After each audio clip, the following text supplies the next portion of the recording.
नमस्कार, good morning, सुप्रभात। ओम श्री ब्रह्मानंदाय नमः।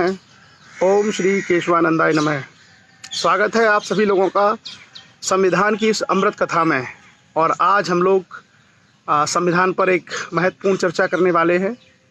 और कल 2 दिन की जो हमारी चर्चाएं रहीं, उन चर्चाओं में हम लोगों ने राज्य सिविल सेवाएं अर्थात पीसीएस और पीसीएस जे की चर्चा की थी।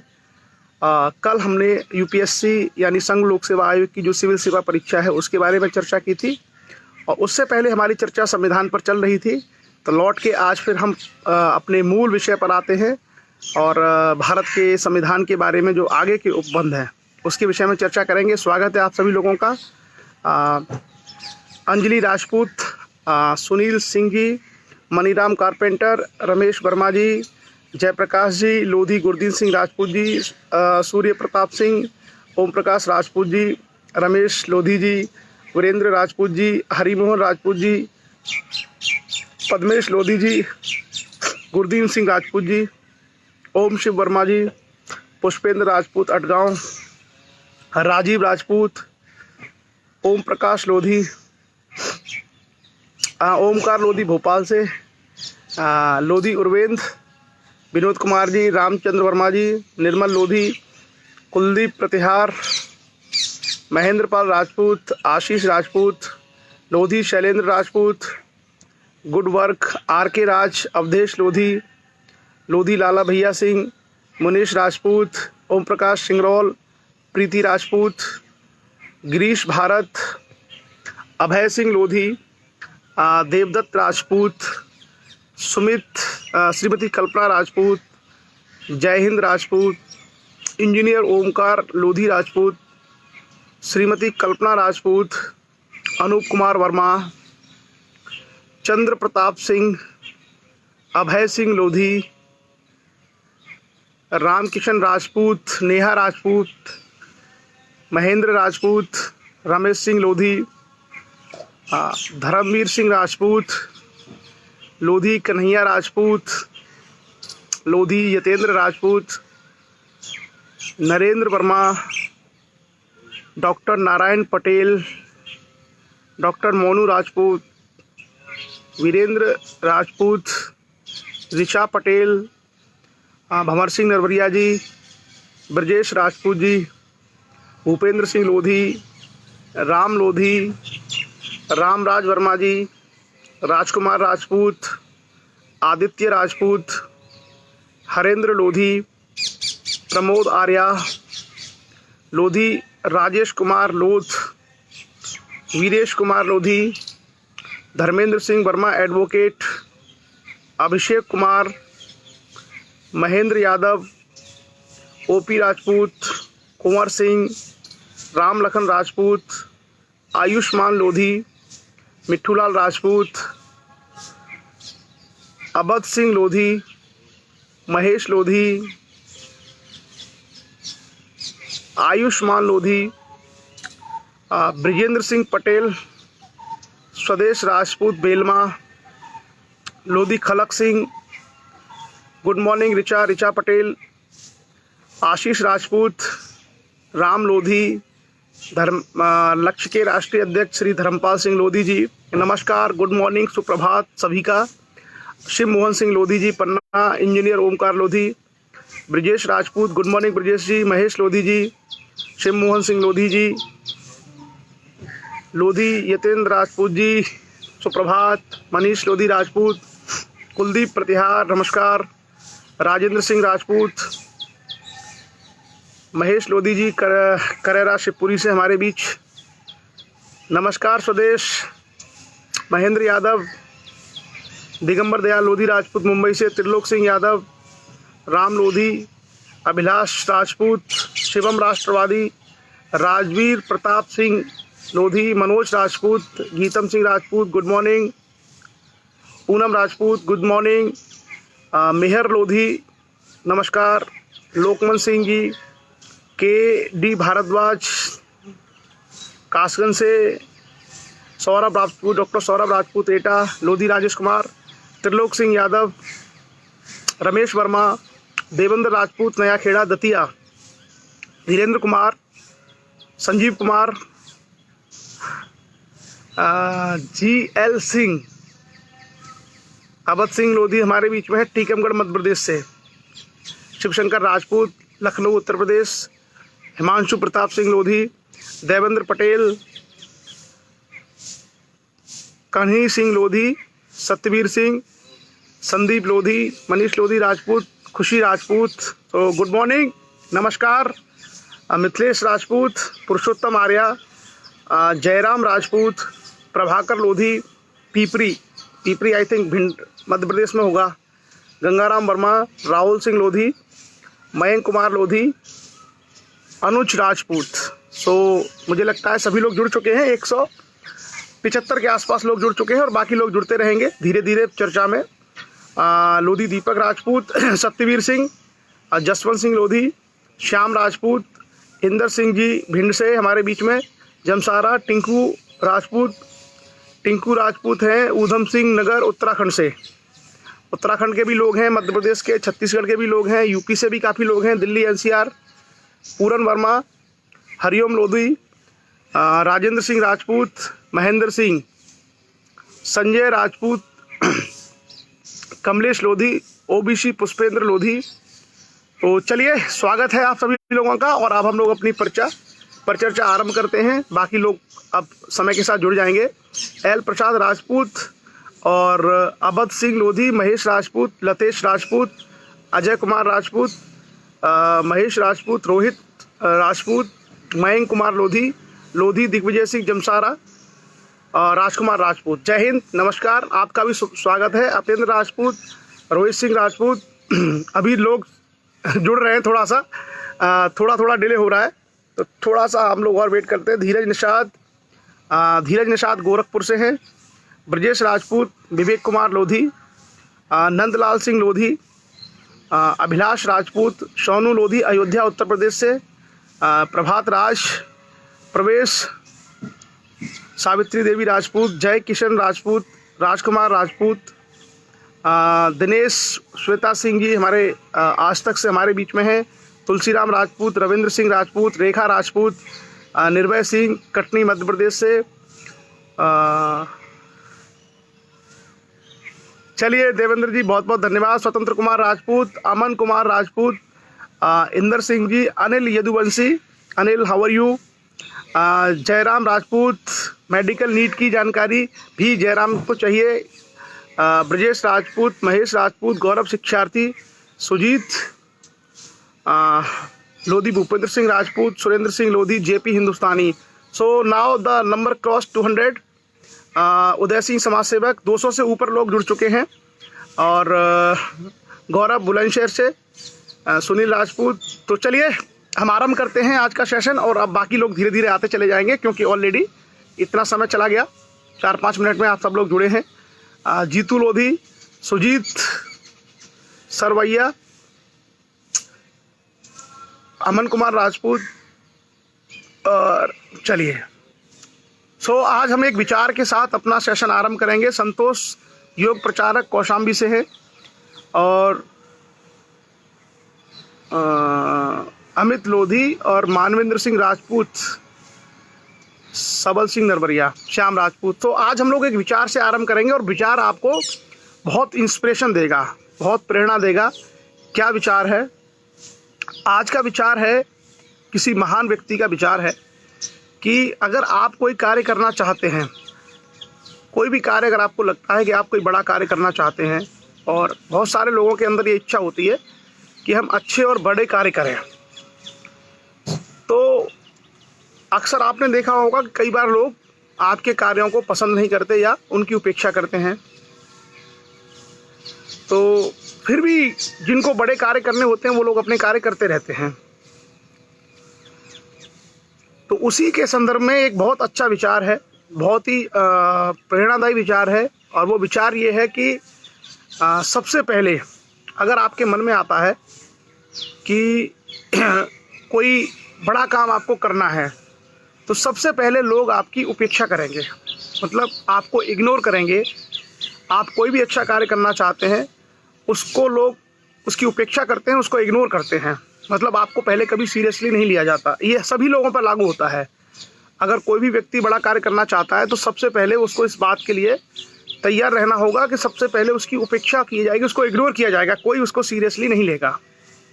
उसके बाद जब आपको लगता है कि हाँ मेरे पास विजन है और मैं कोई बड़ा कार्य कर सकता हूँ या मैं कोई बड़ा कार्य कर सकती हूँ, तो उसके बाद उस पर फिर लोग हंसेंगे, हंसते हैं, उसकी हंसी उड़ाते हैं, अरे ये क्या कर रहा है, अरे ये क्या कर रही है।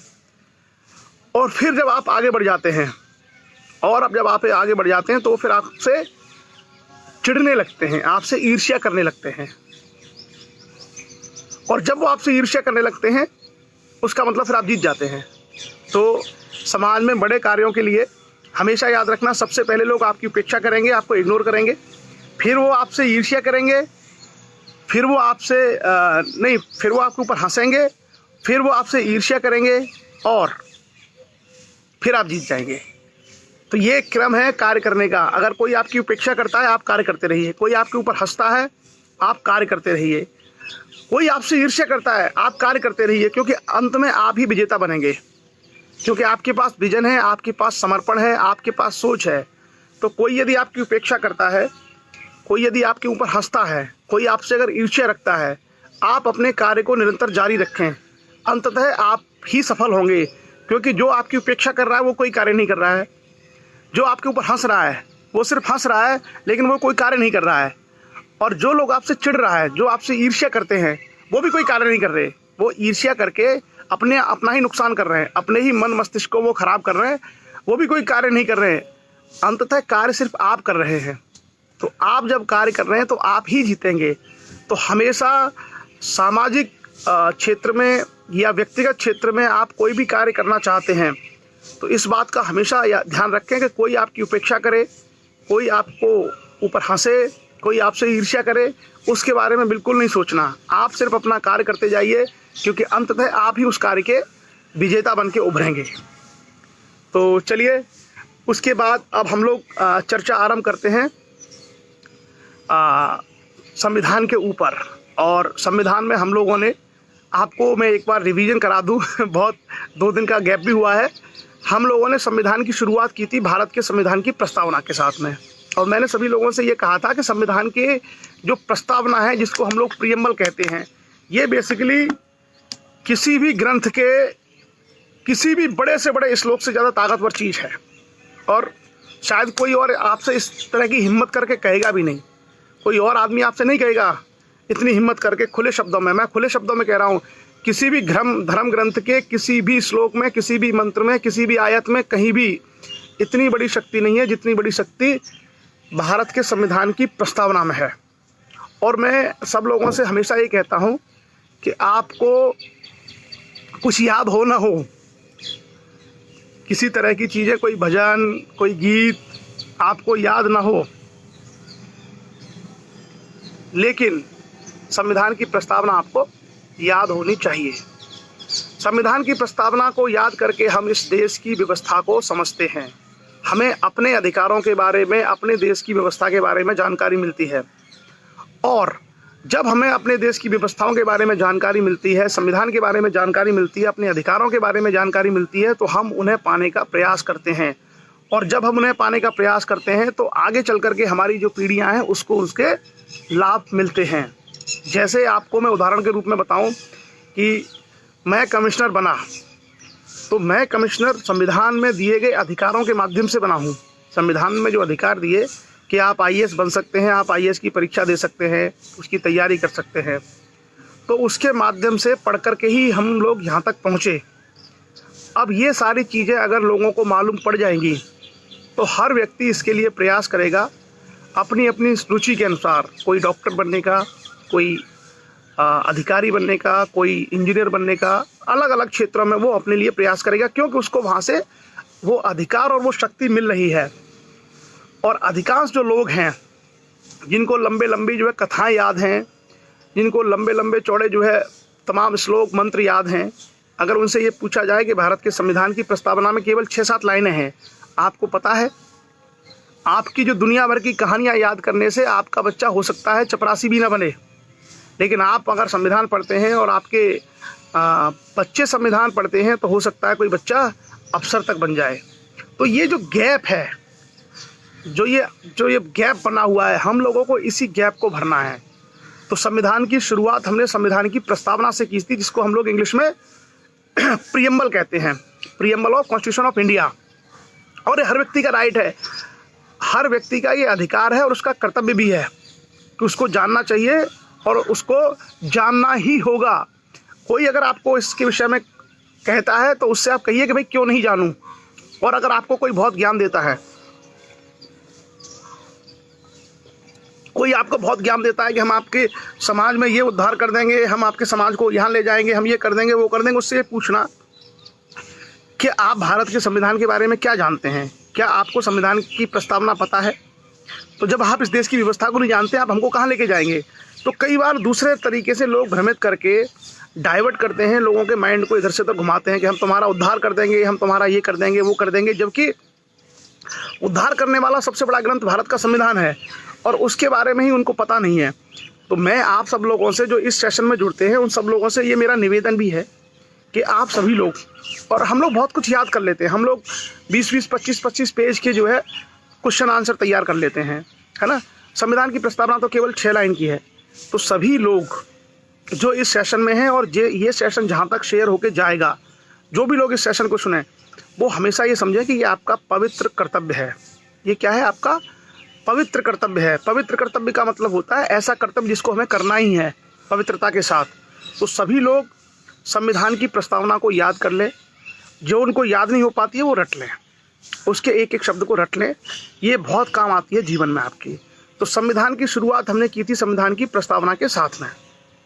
संविधान की प्रस्तावना के बाद हम आगे बढ़े थे और अलग अलग भागों की हमने चर्चा की थी। संविधान का भाग 1, भाग 2, भाग 3, भाग 4, भाग 5, भाग 6, भाग 7, भाग 8, भाग 9 और भाग 9B तक हम लोगों ने कवर कर लिया था नगर पालिकाओं के संबंध में।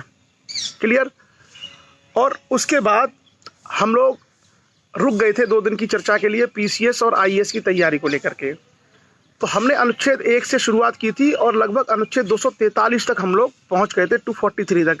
एक एक चीज़ की हमने चर्चा की थी कि नागरिकता के संबंध में संविधान में क्या प्रावधान है, मौलिक अधिकारों के संबंध में क्या प्रावधान है, राज्य की नीति के निर्देशक तत्व जो होते हैं जिनको directive principle of state policy कहते हैं, DPS, उसके बारे में क्या प्रावधान है, संविधान में जो फंडामेंटल ड्यूटीज़ हैं यानी मौलिक कर्तव्य हैं उनके बारे में क्या प्रावधान है। उसके बाद हमने संघ के बारे में पढ़ा कि संघ की व्यवस्था क्या होती है, राष्ट्रपति उपराष्ट्रपति क्या होते हैं, प्रधानमंत्री और मंत्रिपरिषद क्या है, संसद क्या है, विधेयक कैसे बनते हैं, बजट कैसे आता है, ये सारे प्रावधान भी हमने पढ़े थे। महान्यायवादी कौन होता है, नियंत्रक एवं महालेखा परीक्षक कैग जो CAG है वो कौन होता है। उसके अलावा हम लोगों ने राज्यों के बारे में पढ़ा था कि राज्यपाल कौन होते हैं। और उसके बाद हमने देखा था कि राज्य की जो विधायिका है, विधानमंडल है, विधान परिषद है, ये क्या होती हैं, राज्य के अधिकारी क्या होते हैं, राज्य में कानून निर्माण की प्रक्रिया क्या होती है, ये सारी चीज़ों की चर्चा हम लोगों ने की थी। उसके बाद हमने आगे बढ़ते हुए देखा था कि ग्राम पंचायत और नगर पालिकाओं के संबंध में क्या क्या प्रावधान है, उसके बारे में भी हम लोगों ने पूरी चर्चा की थी। तो अब तक हम लोगों ने लगभग 60% संविधान, 60% संविधान हम लोगों ने, 60% से ज़्यादा ही हम लोगों ने पढ़ लिया है अब तक। और जो महत्वपूर्ण चीज़ें थीं वो सब हम पढ़ चुके हैं। जो इम्पोर्टेंट चीज़ें थीं, जो एग्ज़ाम के पॉइंट ऑफ व्यू से और लोगों को आनी चाहिए, वो हम सब पढ़ चुके हैं। कुछ बातें हैं वो भी हमारे काम आती हैं, उनको भी हम देखेंगे, लेकिन अधिकांश जो महत्वपूर्ण बातें हैं वो हम संविधान में पढ़ चुके हैं। तो मुझे आशा है कि आप लोग बेसिक जो प्रोविजंस हैं चीज़ों को लेकर के वो आपको शायद याद रहेंगे और वो काम भी आएंगे। आप चाहें तो समय समय पर उनको, ऐसे प्रोविजंस को आप देख सकते हैं, पढ़ सकते हैं, रिवाइज कर सकते हैं। तो और ये हमारा कर्तव्य होना चाहिए। हम लोग अगर 5-5, 6-6 आर्टिकल भी रोज़ाना अगर देखते रहें तो भी काफ़ी चीज़ें हमें याद रहेंगी। और देखिए ये क्या है, ये हमारा स्वभाव होना चाहिए। जैसे आपने देखा है कि कुछ लोगों का स्वभाव होता है सुबह उठ करके कोई मंत्र पढ़ना, कुछ लोगों का स्वभाव होता है सुबह उठ करके कोई और दूसरा, मतलब एक आदत बन जाती है, हॉबी बन जाती है। तो हमारी भी हॉबी होनी चाहिए कि इस तरह की चीज़ों को हम लोग पढ़ें, और इसका संबंध हमारे विकास से डायरेक्ट है। हम लोग जो भी विकास करते हैं उससे इसका प्रत्यक्ष संबंध है। संविधान के बारे में जानना, इतिहास के बारे में जानना, देश के अर्थतंत्र के बारे में जानना, देश की राजनीतिक व्यवस्था के बारे में जानना, इसका संबंध मानव समाज के विकास से प्रत्यक्ष रूप से है। हर जगह हमें ये सारी चीज़ें काम आती हैं। तो इसलिए दायित्व के रूप में, कर्तव्य के रूप में हम लोगों को ये सब चीज़ें पढ़नी चाहिए और जाननी चाहिए। और मुझे लगता है सबसे अच्छा तरीका हॉबी बनाने का। हम लोगों को जैसे चाय पीने की लोगों की हॉबी होती है सुबह सुबह। कुछ लोगों की हॉबी होती है कि कुछ लोग सुबह सुबह अखबार पढ़ते हैं, कुछ लोगों की हॉबी होती है भजन पूजा करते हैं। ये सब अपना अपना लोगों का चलता रहता है। तो हम लोगों को भी संविधान और उसके बारे में जो प्रबंध है इसको अपनी आदत में डालना चाहिए, कम से कम संविधान के बारे में। और बाकी चीज़ों के बारे में अगर ना भी कर पाए तो संविधान जैसी चीज़ों के बारे में हम लोगों को आदत बना लेनी चाहिए ताकि जानें। और पूरे देश की देखिए व्यवस्था इससे ही चलती है। आप देखिए कि चाहे राजनीति का मसला हो, चाहे अर्थव्यवस्था का मसला हो, चाहे विदेश संबंधों का मसला हो, कोई भी मामला हो, आप हमेशा पाएंगे कि सभी के सभी मामले भारत के संविधान के दायरे में ही चलते हैं। सारे के सारे मामले संविधान के दायरे में ही चलते हैं। मैं आपको एक उदाहरण बताऊं। जैसे मान लो एक राजनीतिक पार्टी है, उसको कोई रैली करनी है, तो पॉलिटिकल पार्टी को रैली करने के लिए संविधान में दिए गए प्रावधानों के तहत ही डीएम या कलेक्टर के यहाँ पे अप्लाई करना होगा, तभी परमिशन मिलेगी। तो जो राजनीति है किसके दायरे में आ गई? संविधान के दायरे में। आप मान लीजिए धार्मिक कार्यक्रम कराना चाहते हैं, सत्संग या कुछ कराना चाहते हैं, तो उस सत्संग कराने के लिए आपको परमिशन चाहिए होगी। तो आप करा रहे हैं धार्मिक कार्य, लेकिन परमिशन कौन दे रहा है? संविधान। संविधान में अगर प्रावधान नहीं है, अगर कलेक्टर को ये पावर नहीं दी गई है संविधान से, तो आपको परमिशन नहीं मिल सकती। आप मतलब धार्मिक कार्य भी नहीं करा सकते। तो चाहे धार्मिक कार्य हो, चाहे राजनीतिक रैली हो, कुछ भी आप करेंगे, सारी की सारी चीज़ें आपको कहाँ से करानी होंगी? भारत के संविधान के दायरे में। आपको बिजनेस करना है तो दुकान खोलनी है तो रजिस्ट्रेशन कराना पड़ेगा जीएसटी का। जीएसटी किसका पार्ट है? अल्टीमेटली भारत के संविधान का। तो हम लोगों को क्या ध्यान रखना है कि जितनी भी सारी चीज़ें होती हैं, इसलिए कई बार लोगों को भ्रम है, कुछ लोगों को भ्रम है कि राजनीति सबसे ऊपर है, कुछ लोगों के अंदर ये भ्रम है कि धर्म सबसे ऊपर है। ये बेसिकली अज्ञानता है। इस देश में सबसे ऊपर देश की जनता और देश का संविधान है, और जनता ने अपनी शक्तियां संविधान को दी हुई हैं, इसलिए सबसे ऊपर संविधान है। कोई भी उससे बाहर नहीं जा सकता, कोई भी। तो हमेशा हम लोगों को ये ध्यान रखना चाहिए कि जो चीज़ सबसे ऊपर है, जिसकी सबसे ज़्यादा शक्ति है, जिसकी सबसे ज़्यादा पवित्रता है, वो हमें मालूम होनी चाहिए। अब हम बात करेंगे भारत के संविधान के अनुच्छेद 243 में एक और प्रावधान था जिसको हम बोलते हैं सहकारी समितियां, कोऑपरेटिव सोसाइटीज। तो जो लोग गांव में हैं उन्होंने देखा होगा कि खाद वगैरह लेने, बीज वगैरह लेने के लिए कई बार कोऑपरेटिव सोसाइटी के पास वो जाते हैं। तो उसके संबंध में आर्टिकल 243 में ही प्रोविजन है। बहुत डिटेल में नहीं जाएंगे क्योंकि उसके जो प्रावधान है थोड़े से जटिल हैं। हमें केवल समझना है कि कोऑपरेटिव सोसाइटी क्या होती है और इनके कार्य क्या होते हैं। इसमें से अपनी जो चर्चा है, इसमें से कुछ लोग ऐसे भी हैं जो कोऑपरेटिव सोसाइटी के चेयरमैन वगैरह रहे हैं या जिन्होंने वहाँ पर काम किया है। कुछ लोग हैं ऐसे, इस चर्चा में भी मैं देख रहा हूँ।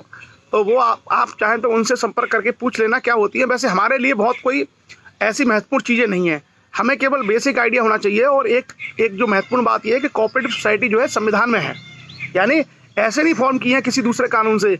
संविधान के तहत इनके बारे में प्रोविजन है। किसके बारे में? कोऑपरेटिव सोसाइटीज के बारे में। मैं 3-4 चीज़ें आपको बताऊंगा। आर्टिकल 243 में ही इसके बारे में प्रोविजन है। तो 243 में ग्राम पंचायत हैं, 243 में ही नगर पालिकाएँ हैं, और आर्टिकल 243 में ही कोऑपरेटिव सोसाइटी यानी सहकारी समितियां हैं। तो आपसे अगर कोई कभी पूछे, एक मैं आपको यहाँ पे राज की बात बता दे रहा हूँ। अगर कोई आपसे ये पूछे कि संविधान का कौन सा आर्टिकल सबसे बड़ा है, किस आर्टिकल में सबसे ज़्यादा प्रावधान है, तो आपका सीधा उत्तर होगा संविधान का अनुच्छेद 243। क्लियर? आर्टिकल 243 में सबसे ज़्यादा प्रावधान है, सबसे बड़ा आर्टिकल है।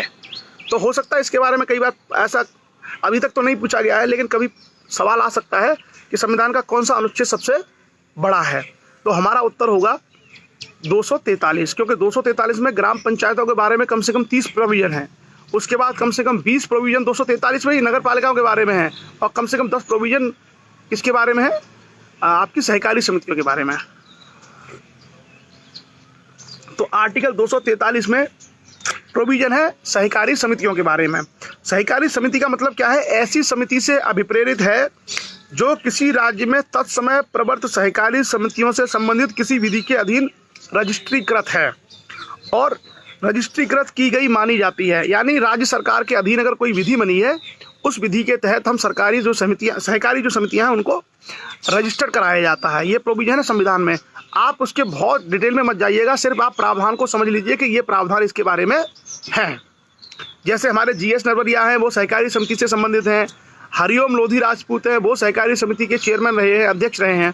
तो आप में से बहुत सारे लोग होंगे, अगर किसी को जानकारी अंदर की चाहिए तो ये लोग बता सकते हैं आपको। उसके बाद पद, तो सहकारी समितियों में अध्यक्ष, उपाध्यक्ष, सभापति, उपसभापति की जो पद है, राज्य विधि द्वारा बनाए गए जो नियम है उसके अधीन इनके पद तय होते हैं। और अक्सर हम लोगों ने देखा था इसके चुनाव होते थे, सोसाइटी के चुनाव। तो सोसाइटी के चुनाव में काफ़ी जो है दिक्कतें भी देखी थी हम लोगों ने। उसके बाद आता है, इसमें एक बोर्ड होता है, सहकारी समितियों का एक बोर्ड होता है और उस बोर्ड का गठन होता है और उसके पदाधिकारी होते हैं। तो एक तरीके से जो आपने कोई कंपनी देखी होगी, कंपनी में एक बोर्ड होता है डायरेक्टर्स का, इसी तरीके से सहकारी समिति का एक बोर्ड होता है, उसमें उसके सभी मेंबर्स और पदाधिकारी शामिल होते हैं और यही लोग इसके संबंध में निर्णय लेते हैं कि किस तरीके से सहकारी समितियों को कार्य करना है। उसके बाद जो बोर्ड के सदस्य, इनका निर्वाचन होता है। आपको ये दो लोग जो है बहुत अच्छी जानकारी दे सकते हैं, प्रैक्टिकल अगर चाहिए तो। इसी चर्चा में जुड़े हुए हरिओम लोधी राजपूत और GS नरवरिया जी, ये दोनों ही लोग सहकारी समिति यानी कोऑपरेटिव सोसाइटी से ये लोग हैं। तो ये आपको बता दें कि चुनाव कैसे होता है और काफ़ी तीखा चुनाव होता है, नोक झोंक वाला। ठीक है। उसके बाद हम आएंगे कि अगर सोसाइटी, कोऑपरेटिव सोसाइटी का जो बोर्ड है, उस बोर्ड को कैसे समाप्त करना है, उसको समाप्त कैसे किया जाता है, वो सारी चीज़ें के संबंध में प्रावधान। तो वही राज्य विधि के अधीन आते हैं सारे के सारे प्रावधान और उसके माध्यम से इनको हटाया जाता है। उसके बाद राज्य सरकार का ये भी दायित्व कि जितनी कोऑपरेटिव सोसाइटीज़ होती हैं, सहकारी समिति जो होती हैं, ये सब 243 में चल रहा है। उन सारी सहकारी समितियों के जो अकाउंट्स होते हैं उनकी ऑडिटिंग वगैरह होती है, ताकि किसी ने वित्तीय अनियमितताएँ ना की हुई हों। जो उनको धनराशि आवंटित होती है और जो उनको कार्य दिए जाते हैं, उन सारे कार्यों की ऑडिटिंग होती है, ताकि ये मालूम रहे कि आपने धन का प्रयोग सही तरीके से किया है या नहीं। उसके बाद आता है कोऑपरेटिव सोसाइटी की सामान्य सभा की बैठक। तो जो कोऑपरेटिव सोसाइटी होती है, इसकी एक सामान्य सभा होती है और समय समय पर राज्य विधानमंडल उपबंध करता है कि इनकी बैठकें हों। और इसमें कहा जाता है कि वित्तीय वर्ष के समापन के 6 मास की अवधि के अंदर अंदर इसकी बैठक होनी चाहिए। उसके बाद है सदस्य का सूचना प्राप्त करने का अधिकार। इसकी खासियत यह है कि कोऑपरेटिव सोसाइटी के जो मेंबर्स होते हैं, उन मेंबर्स को ये अधिकार है कि उसके अंदर क्या चल रहा है, कौन सा निर्णय लिया गया है, उस सब के विषय में सूचना प्राप्त करने का अधिकार उसके जो मेंबर्स हैं उनको होता है। उसके बाद अपराध और शास्तियाँ, राज्य विधानमंडल पनिशमेंट और पेनल्टी वगैरह लगा सकते हैं कोऑपरेटिव सोसाइटी के संबंध में। कोई अगर ऐसी चीज़ें की आवश्यकता पड़ती है तो राज्य विधानमंडल को ये शक्ति है कि वो इन सारी चीज़ों को कर सकते हैं। उसके बाद ही आर्टिकल 243 में एक प्रावधान ये है कि बहुराज्यीय सहकारी समितियां, यानी सहकारी समितियां आमतौर पर राज्य की होती हैं, उसी राज्य की, लेकिन इसके संबंध में एक है कि कुछ ऐसी भी हो सकती है कि संसद अगर चाहे तो पार्लियामेंट्री कानून के अनुसार से कुछ सहकारी समितियों का विस्तार एक राज्य से दूसरे राज्य तक भी हो सकता है। क्लियर।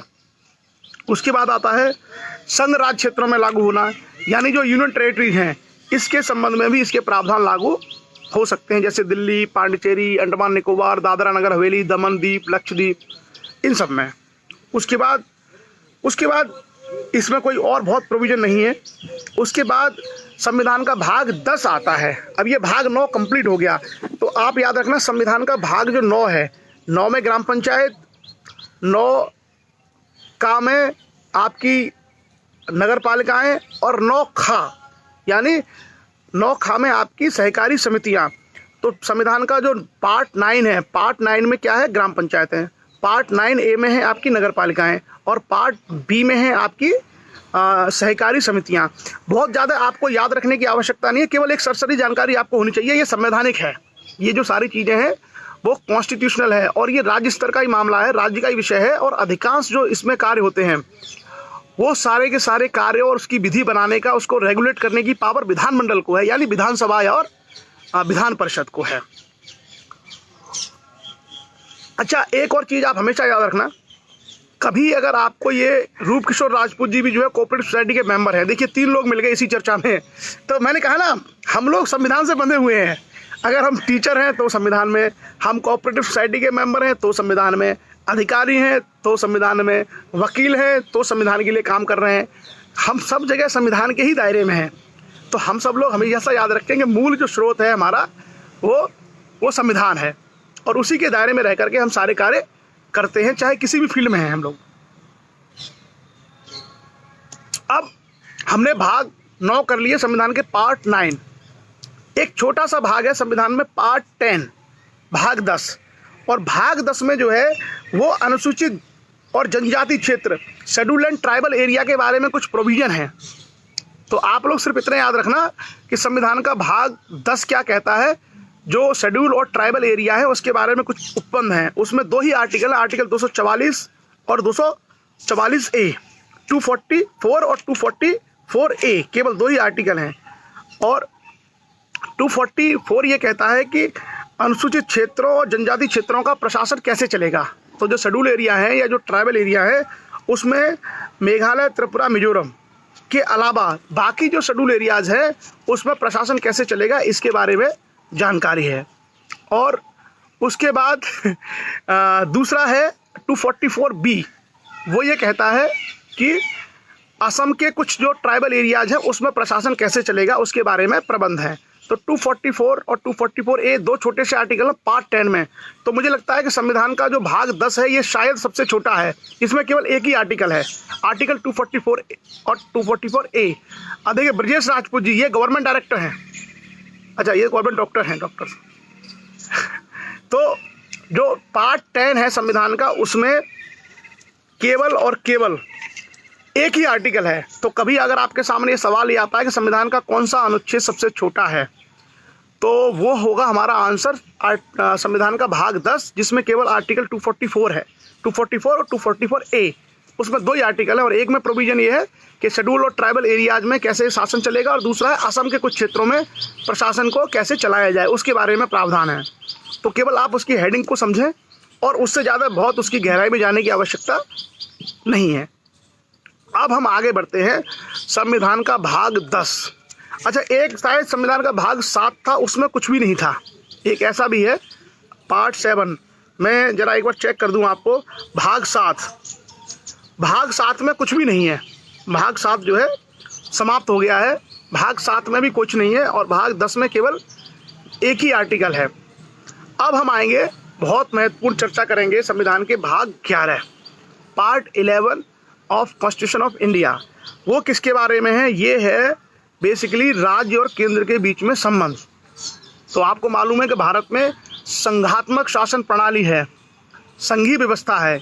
और संघीय जो व्यवस्था है, संघीय व्यवस्था का मतलब ये होता है कि संघीय व्यवस्था में संघ की भी सरकार होती है जो अपने कानून बनाती है, नीतियां बनाती है और उन नीतियों का क्रियान्वयन करती है। उसी प्रकार से भारत में संघ के अलावा राज्य भी होते हैं और राज्यों की अपनी सरकारें होती हैं, अपने विधानमंडल होते हैं और वो जो राज्य है वो अपने कानून और नीतियां और अपनी योजनाएं बनाते हैं और उनको लागू करते हैं। तो भारत के संविधान की बहुत महत्वपूर्ण और खूबसूरत विशेषता है कि भारत में संघीय शासन प्रणाली को अपनाया गया है। और इसका सबसे बड़ा लाभ ये होता है कि निचले स्तर पर जाकर के भी लोगों का फीडबैक मिलता है और किसी भी कार्य को आसानी से करना संभव हो पाता है। क्योंकि अगर केवल इतना बड़ा भारत देश जिसकी आबादी इस समय 130 करोड़ है, आप कल्पना करिए कि केवल अगर संघीय व्यवस्था भारत में ना हो, केंद्रीय शक्ति अगर रहे, तो क्या निचले स्तर पर, ग्रामीण स्तर पर या छोटे छोटे कस्बों के लोगों की समस्याओं को पहचाना जा सकता है, उसके लिए कार्य किया जा सकता है? बहुत मुश्किल है, क्योंकि सेंट्रलाइज तरीके से काम करना संभव नहीं है। इसलिए भारत की सांस्कृतिक विविधता को ध्यान में रखते हुए, भारत की बड़ी भू क्षेत्र को ध्यान में रखते हुए और बड़ी आबादी को ध्यान में रखते हुए भारत के संविधान में यह प्रावधान किया गया कि हम जो व्यवस्था अपनाएंगे उसका स्वरूप संघीय होगा। संघीय स्वरूप का मतलब फेडरल स्ट्रक्चर, जो ये कहता है कि केंद्र की भी सरकारें होंगी और राज्यों की सरकारें होंगी और केंद्र और राज्यों के बीच में संतुलन होगा। किसी को एकदम एकाधिकार नहीं होगा। ऐसा नहीं है कि केंद्र को सारा एकाधिकार है और ऐसा भी नहीं है कि राज्य जो है कोई काम ही नहीं कर पाए। तो इन सब चीज़ों का बैलेंस रखा गया है और सबके लिए पर्याप्त रूप से प्रावधान और शक्तियाँ दी गई हैं। जैसे आप सब लोगों ने देखा होगा कि भारत के जो संघ हैं और जो राज्य हैं उनके बीच में 3 सूचियाँ बनाई गई हैं, 3 लिस्ट है, 3 सूची बनाई जाती है और उसमें कार्यों को बांट दिया है कि ये कार्य केंद्र करेगा, ये कार्य राज्य करेगा और जो कार्य बच गए उनको दोनों लोग करेंगे। तो पहली को बोलते हैं केंद्रीय सूची, दूसरी को बोलते हैं राज्य सूची और तीसरी को बोलते हैं समवर्ती सूची। तो भारत में जो भी कार्य होते हैं उन कार्यों के लिए विभाजन कर दिया गया है ताकि कोई ज़्यादा टकराहट ना हो। एक ऐसी सूची है जिसमें केंद्र की सूची है, जिसमें केंद्र कार्य करेगी। जैसे इनकम टैक्स लगाना है तो केंद्र का मामला है, विदेश संबंध स्थापित करने हैं तो केंद्र का मामला है, जनगणना करवानी है तो केंद्र का मामला है, बैंक इत्यादि की व्यवस्था है केंद्र का मामला है, बाह्य सुरक्षा का मामला है केंद्र का मामला है, संचार और डाक तार कम्युनिकेशन है केंद्र का मामला है, क्योंकि पूरे देश की एकता से जुड़ा हुआ मुद्दा है। अब राज्यों के पास क्या होगा, जैसे मान लीजिए कृषि है, जैसे मान लीजिए छोटे छोटे जो वन हैं और उस तरह के जो कार्य हैं, सिंचाई के कार्य हैं, राजवाहे नाले निकलवाने हैं, ये सारे कार्य किसके होंगे, राज्य सरकारों के होंगे। लेकिन कुछ ऐसे जैसे हॉस्पिटल, स्वास्थ्य सेवाएं क्या है, दोनों की होंगी। शिक्षा दोनों की होगी। शिक्षा जो है केंद्र सरकार भी कराएगी प्रोवाइड और राज्य सरकार भी कराएगी। तो कुछ विषय ऐसे हैं जो ऐसी सूची में आएंगे जिसमें दोनों का क्षेत्र होगा। क्लियर? आगे अब बढ़ते हैं और अब हम यही देखेंगे कि केंद्र और राज्यों के बीच में संबंध क्या होते हैं, relation between union and the states.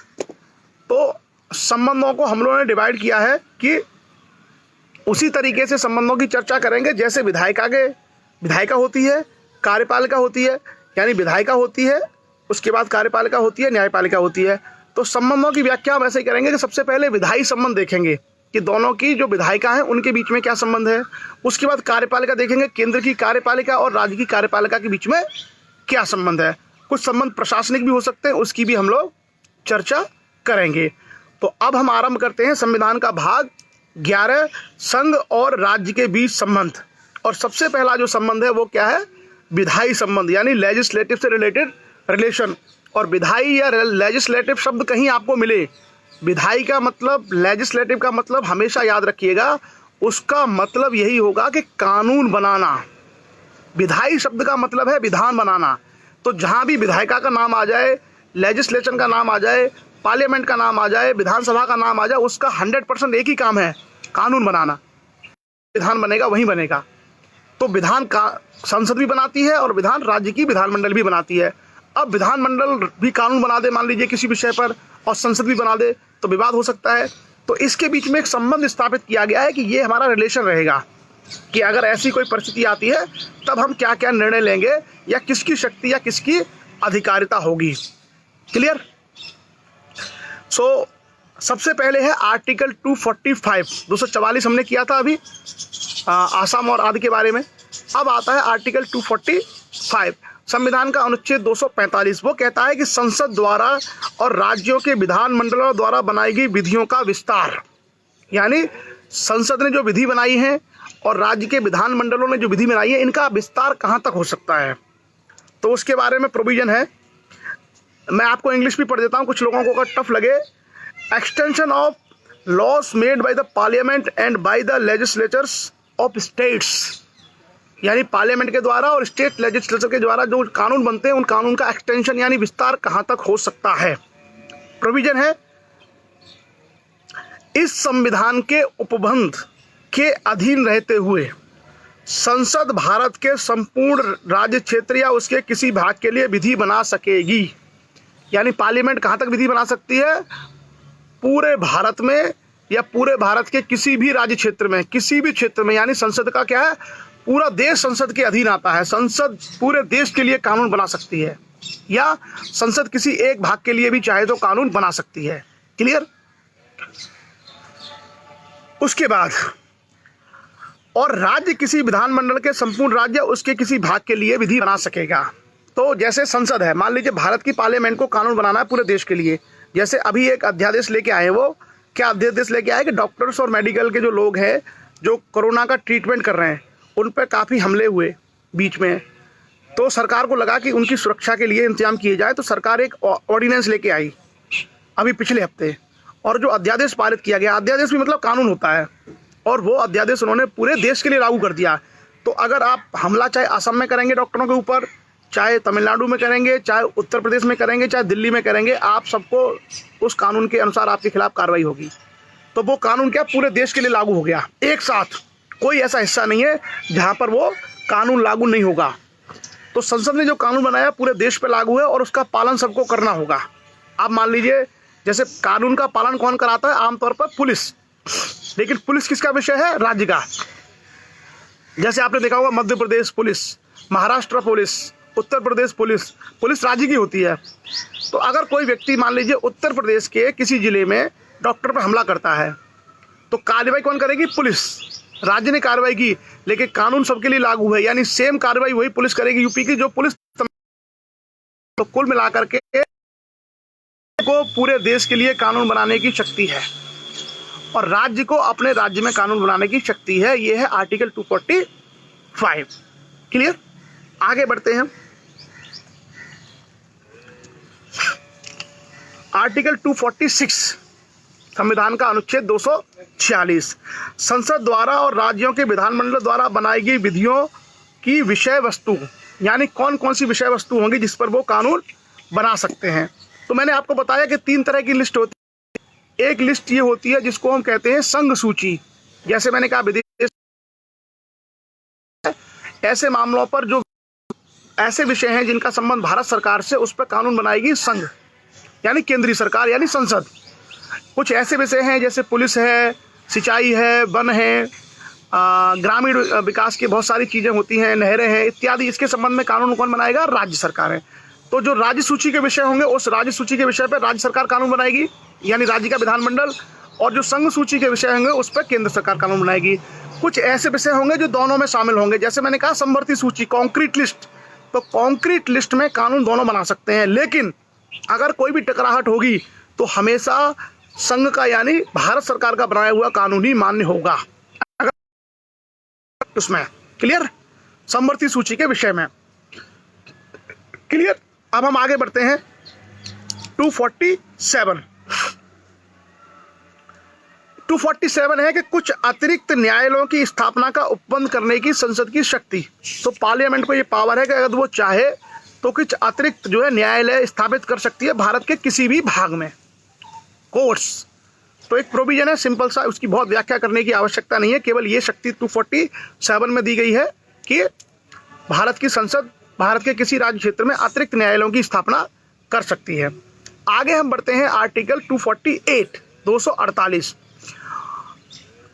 248 ये कहता है कि अवशिष्ट विधायी शक्तियां, तो हम लोग विधायी शक्तियों की बात कर रहे हैं ना कानून की वजह, तो अवशिष्ट शक्तियां किसके पास होंगी, कानून बनाने की कुछ शक्ति केंद्र के पास है, कुछ राज्य के पास है, समवर्ती सूची में दोनों बना सकते हैं, लेकिन इसमें एक प्रोविजन है रेजिडरी पावर्स, यानी जो शक्तियां बच गई कोई कानून बनाने की वो किसके पास होंगी, वो निश्चित रूप से भारत की संसद के पास होगी। क्यों, क्योंकि अल्टीमेटली भारत क्या है, अल्टीमेटली भारत एक राष्ट्र है और भारत की एकता और अखंडता महत्वपूर्ण है। तो जो ऐसी शक्तियां हैं जिसको बोलते हैं अवशिष्ट यानी रेजिडरी पावर्स, जिनका प्रयोग कहीं मेंशन नहीं है, वो सारी की सारी शक्तियां भारत की संसद के पास होंगी। और इसलिए इसको रखा गया है क्योंकि राज्य अगर कहेंगे कि हमको दे दो तो राज्यों के बीच टकराहट हो सकती है। दूसरा, अगर कभी राष्ट्र की एकता और अखंडता का मुद्दा आ जाए तो उसकी रक्षा कौन कर सकता है, संघ कर सकता है, क्योंकि पूरे भारत को एक बना के रखने का काम भारत सरकार का है। इसलिए जो अवशिष्ट शक्तियां हैं विधि बनाने की, वो कहा गया कि भैया ये केंद्र को ही दे दो, ताकि देश की एकता और अखंडता को ध्यान में रखते हुए केंद्र अपना उचित निर्णय लेकर के इसको बना सके। क्लियर, अब हम आते हैं आगे आर्टिकल 249, 249। ये 249 थोड़ा इंपॉर्टेंट है, आर्टिकल 249 थोड़ा इंपॉर्टेंट है और आप इसको ना याद कर लीजिए प्लीज। मैं अभी बहुत आराम से इसको समझाऊंगा। क्योंकि आईएएस जैसी परीक्षाओं में आर्टिकल 249 से कई बार सवाल पूछे गए हैं, और आईएएस में नहीं, स्टेट पीएससी और पीसीएस एग्जाम्स में भी आर्टिकल 249 बहुत बार पूछा गया है। बहुत इंपॉर्टेंट आर्टिकल है 249, और आप लोग अगर चाहे तो आर्टिकल 249 को याद कर सकते हैं, आपको ये काम आएगा। क्लियर? आर्टिकल 249 में आपको पढ़ देता हूँ एक बार, पहले संविधान में क्या लिखा है, फिर अपन उसकी व्याख्या करेंगे। क्लियर?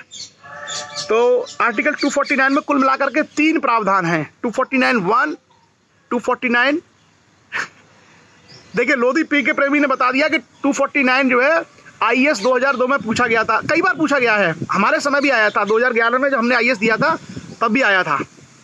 तो अब हम पढ़ते हैं, इसमें 3 प्रावधान हैं, आर्टिकल 249 का 1, 249 का 2 और 249 का 3। तो 249(1) क्या कहता है, आप लोग ध्यान से सुनिए, फिर हम उसकी व्याख्या करेंगे। इस अध्याय के पूर्वगामी उपबंधों में से किसी बात के होते हुए भी यदि राज्यसभा ने उपस्थित और मत देने वाले सदस्यों में से कम 2/3 सदस्यों द्वारा समर्थित संकल्प द्वारा घोषित किया है कि राष्ट्रीय हित में यह आवश्यक है या समीचीन है कि संसद अनुच्छेद 246 का के अधीन उपबंधित माल और सेवा कर या राज्य सूची में प्रगणित ऐसे विषय के संबंध में जो उस संकल्प में विनिर्दिष्ट है विधि बनाए, तो जब तक वह संकल्प प्रवर्त है संसद के लिए उस विषय के संबंध में भारत के संपूर्ण राज्य क्षेत्र या उसके किसी भाग के लिए विधि बनाना विधिपूर्ण होगा। समझ में आया? ये बेसिकली क्या है, ये संविधान की लैंग्वेज है, संविधान की भाषा है, इसलिए मैं कोशिश करता हूं कि उसको इतना सरल तरीके से आपके सामने रख दूं कि आप पूरे संविधान को समझ जाएं। इंग्लिश में पढ़ता हूं इसको। Notwithstanding anything in the foregoing provision of this chapter, if the Council of State has declared by resolution supported by not less than 2/3 of the members present and voting that it is necessary or expedient in the national interest, the Parliament should make laws with respect to goods and services tax provided under Article 246A. Any matter enumerated in the state list specified in the resolution, it shall be lawful for Parliament to make laws for the whole or any part of the territory of India with respect to that matter while the resolution remains in force. Clear? So I think समझ में आया होगा। अब मैं इसकी व्याख्या कर देता हूँ, बहुत आसानी से आपको समझ में आ जाएगा। ये कहता है कि जो राज्यसभा होती है, हमने संसद के 2 सदनों की चर्चा की थी, एक लोकसभा और एक राज्यसभा। लोकसभा प्रत्यक्ष रूप से जनता के द्वारा वोट डालने से बनती है, और जो राज्यसभा है वो अप्रत्यक्ष उसका चुनाव होता है, उसकी चर्चा हम लोग ऑलरेडी कर चुके हैं। तो राज्यसभा का नाम क्या है? राज्यसभा के नाम से आप समझिए राज्यों की सभा, यानी वो अलग अलग राज्यों को रिफ्लेक्ट करती है कि भाई उत्तर प्रदेश के इतने मेंबर उसमें सदन में हैं, वहाँ के इतने सदन में हैं। तो राज्यसभा का एक नाम राज्यसभा इसलिए भी है कि वो राज्यों का प्रतिनिधि है वहाँ पे।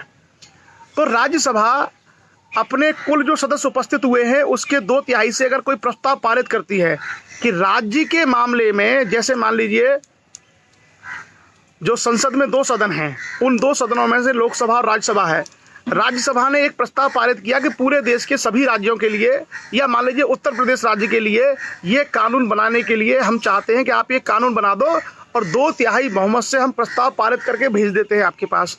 तो राज्यसभा अगर 2/3 बहुमत से प्रस्ताव पारित करके भेज देती है तो ऐसे मामले में संसद उस राज्य के विषय में कानून बना सकती है।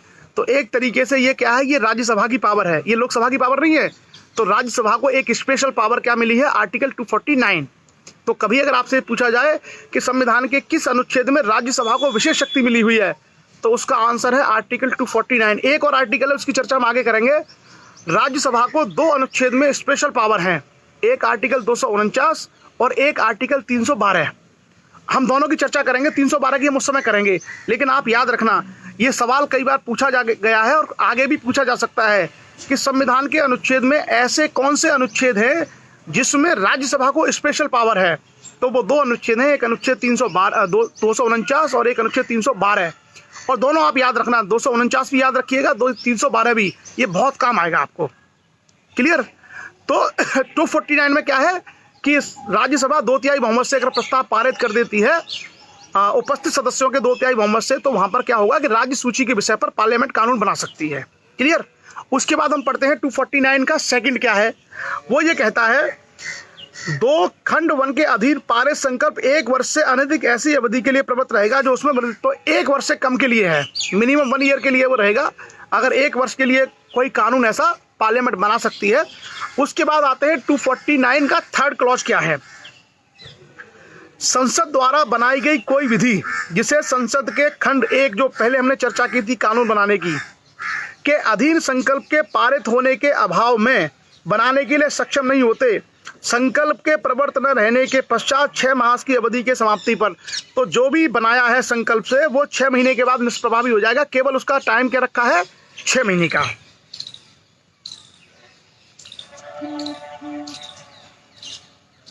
क्लियर।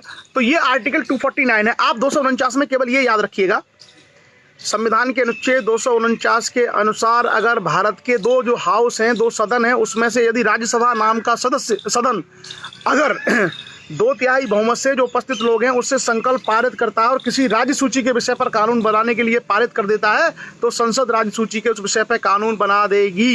ये शक्ति संसद के पास है, लेकिन उसका संकल्प तभी होगा जब राज्यसभा के सदस्य उपस्थित 2/3 से उसको पारित कर दें। क्लियर।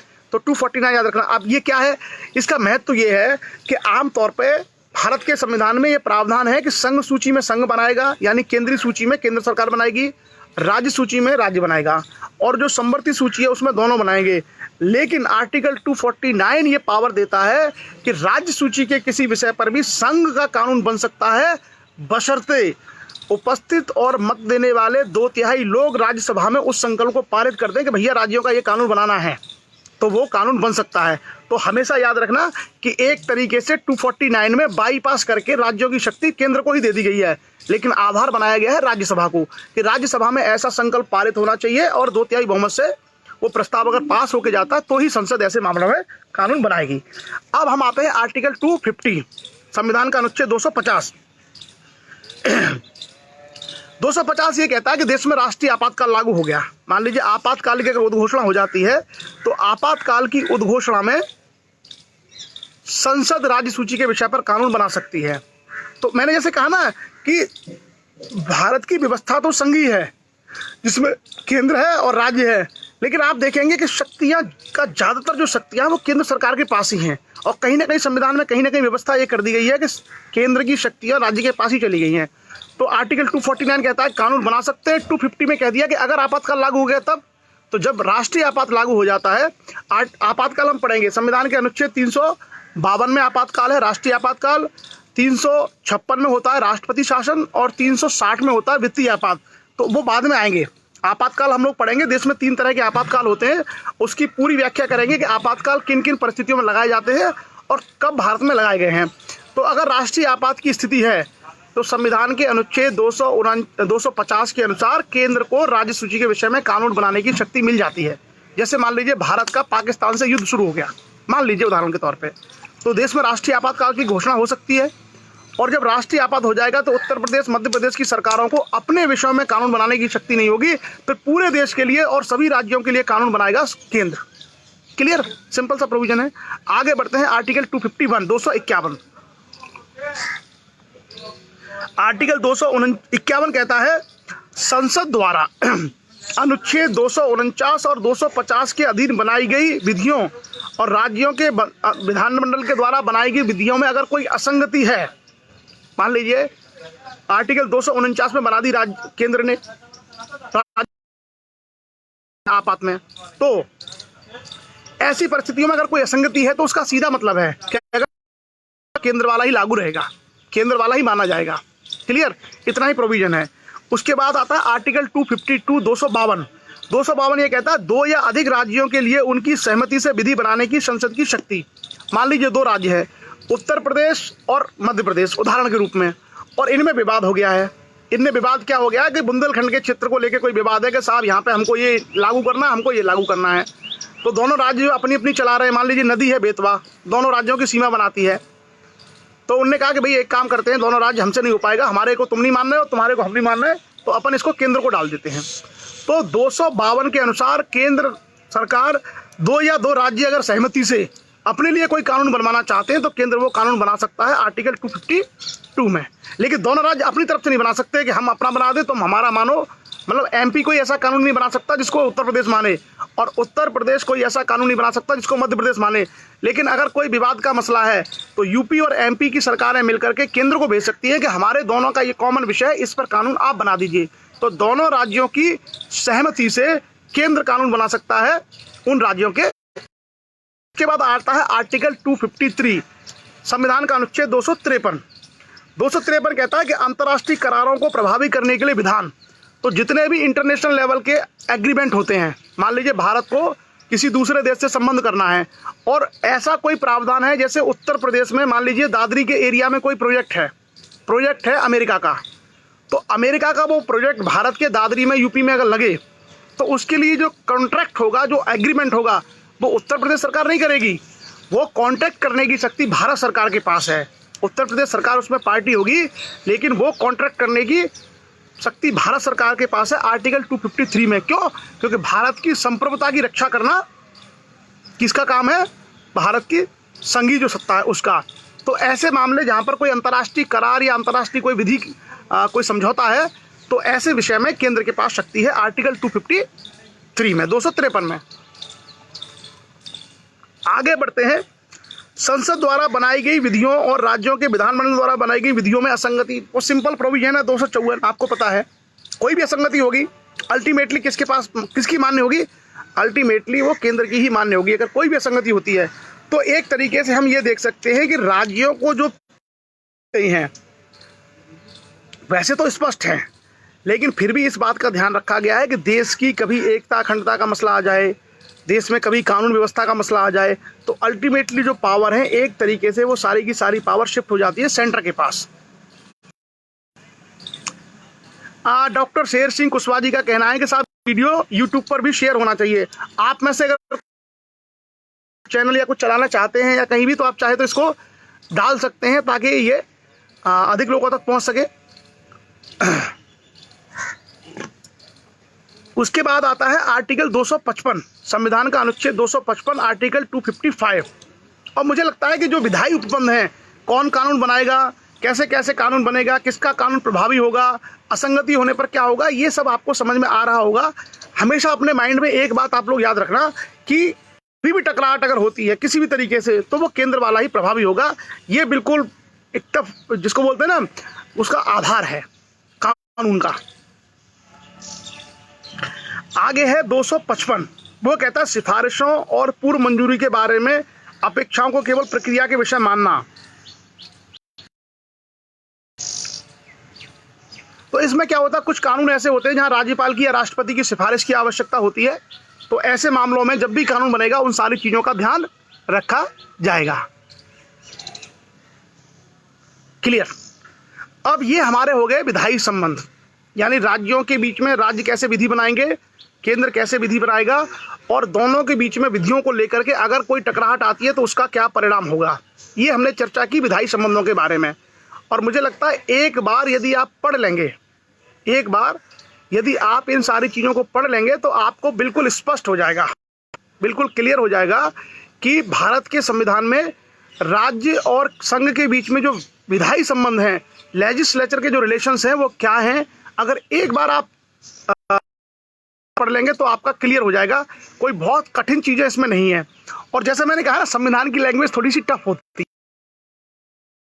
क्योंकि संविधान कानून है और कानून की एक मानक भाषा होती है, इसलिए आपको पढ़ने में थोड़ी सी दिक्कत होगी, पढ़ने में थोड़ी दिक्कत होगी। लेकिन अगर आप इस सेशन को अगर ठीक से सुन लेंगे तो आपको वो सारे आर्टिकल जिसकी चर्चा हम लोग व्याख्या के रूप में कर रहे हैं कि आसान भाषा में इसका मतलब क्या है, तो फिर आप उसको समझ जाएंगे आसानी से कि इसका मतलब क्या है। क्लियर? उसके बाद अब अगला है वो है एडमिनिस्ट्रेटिव रिलेशन। अधिकारी होते हैं, राज्य के भी अधिकारी हैं, केंद्र के भी अधिकारी हैं, वो प्रशासन को चलाते हैं।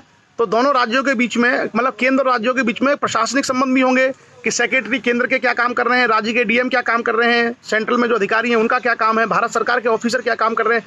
तो ये भी संबंध हमें देखने पड़ते हैं कि एडमिनिस्ट्रेटिव रिलेशन क्या होंगे। प्रशासनिक संबंध क्या होंगे केंद्र और राज्यों के बीच में। तो इसके बारे में संविधान में आर्टिकल 256, 257, 258, 259, 256 और 261 ये 5 आर्टिकल दिए हुए हैं। तो अभी बहुत समय अपने पास। तो अब हम देखेंगे कि प्रशासनिक संबंध क्या होते हैं। प्रशासनिक संबंध में सबसे पहले है संविधान का अनुच्छेद 256 यानी 256। 256 ये कहता है राज्यों और संघ क्या क्या बाध्यता है, obligation of state and union. मैं आपको एक बार आर्टिकल पढ़ता हूं, फिर अपन उसको एक्सप्लेन करेंगे।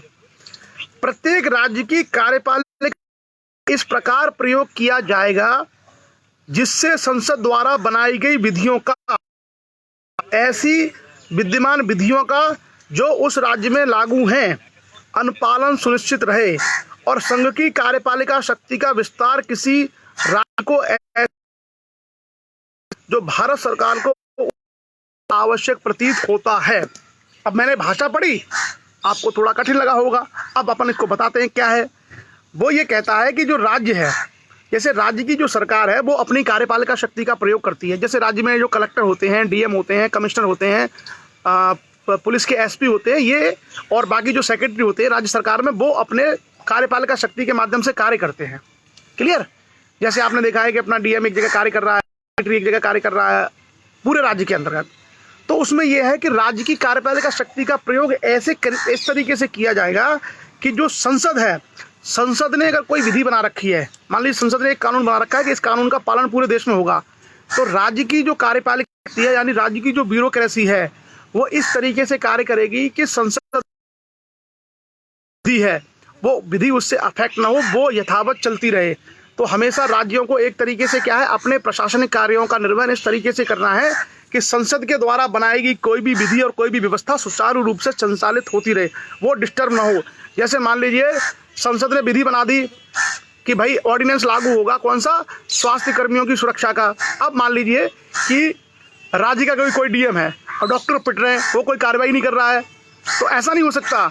यानी कुल मिलाकर के राज्य की जो प्रशासनिक व्यवस्था निर्वहन इस तरीके से संसद द्वारा बनाई गई कोई भी विधि सुचारू रूप से, मान लीजिए केंद्र के जो इनकम टैक्स के जो ऑफिस होते हैं, इनकम टैक्स भारत सरकार का विषय है, तो इनकम टैक्स के ऑफिस किसी भी शहर में हो सकते हैं और वहां पे मान लीजिए वहां की जो राज्य की इकाई है, राज्य का प्रशासन है, वो इनकम टैक्स के अधिकारी के लिए सहयोग नहीं करता है, पुलिस नहीं देता है, काम नहीं करता है, तो एक तरीके से क्या होगा कि संसद की जो बनाई गई व्यवस्था है उसमें बाधा पहुंचेगी, तो उनके विरुद्ध कार्रवाई की जा सकती है। जैसे मान लीजिए इनकम टैक्स का कोई अधिकारी है, कोई ऑफिसर है, कोई कमिश्नर है और उसको किसी एरिया में रेड करनी है और उसको पुलिस चाहिए प्रदेश से, तो प्रदेश की जो मशीनरी है, जो डीएम है, एसपी है, उसको पुलिस देनी ही पड़ेगी ताकि वो संसद के कानूनों का वहाँ अनुपालन हो सके। अगर वो नहीं देता है तो फिर उस डीएम के खिलाफ कार्रवाई की जाएगी। क्लियर? उसके बाद आगे बढ़ते हैं।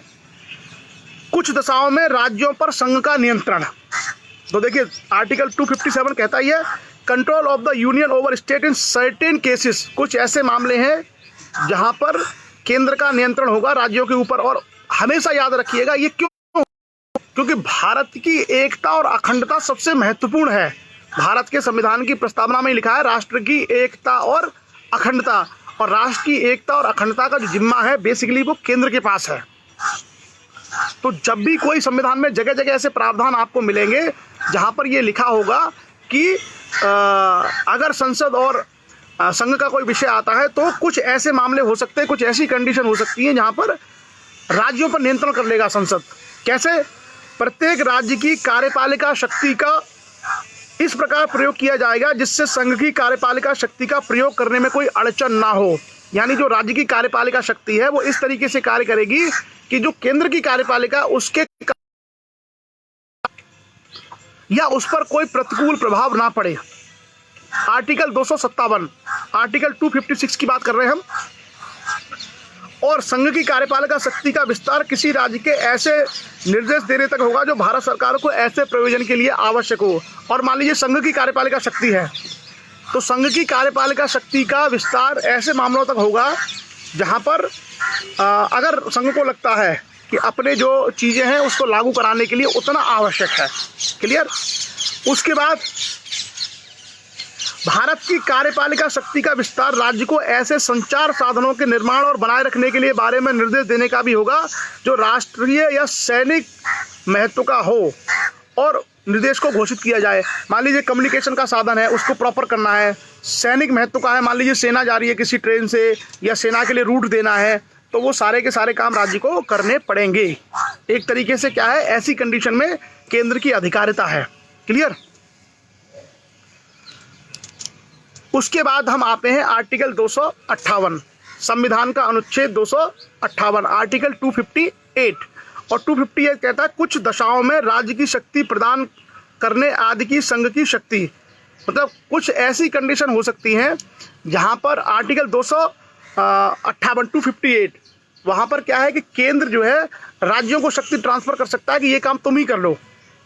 कुछ ऐसी कंडीशन है और अगर केंद्र को लगता है तो संसद कह सकती है किसी राज्य को कि ये कार्य आप कर लीजिए, ये संघ के कार्य हैं, बेसिकली शक्ति संघ की है लेकिन उसको ट्रांसफर किया जा सकता है। तो संघ के पास ये भी पावर है, संघ के पास ये भी पावर है कि संघ यानी जो संसद है वो अपनी शक्तियों को राज्य को दे दे कि भाई तुम ये काम हमारे थे लेकिन तुम कर लो।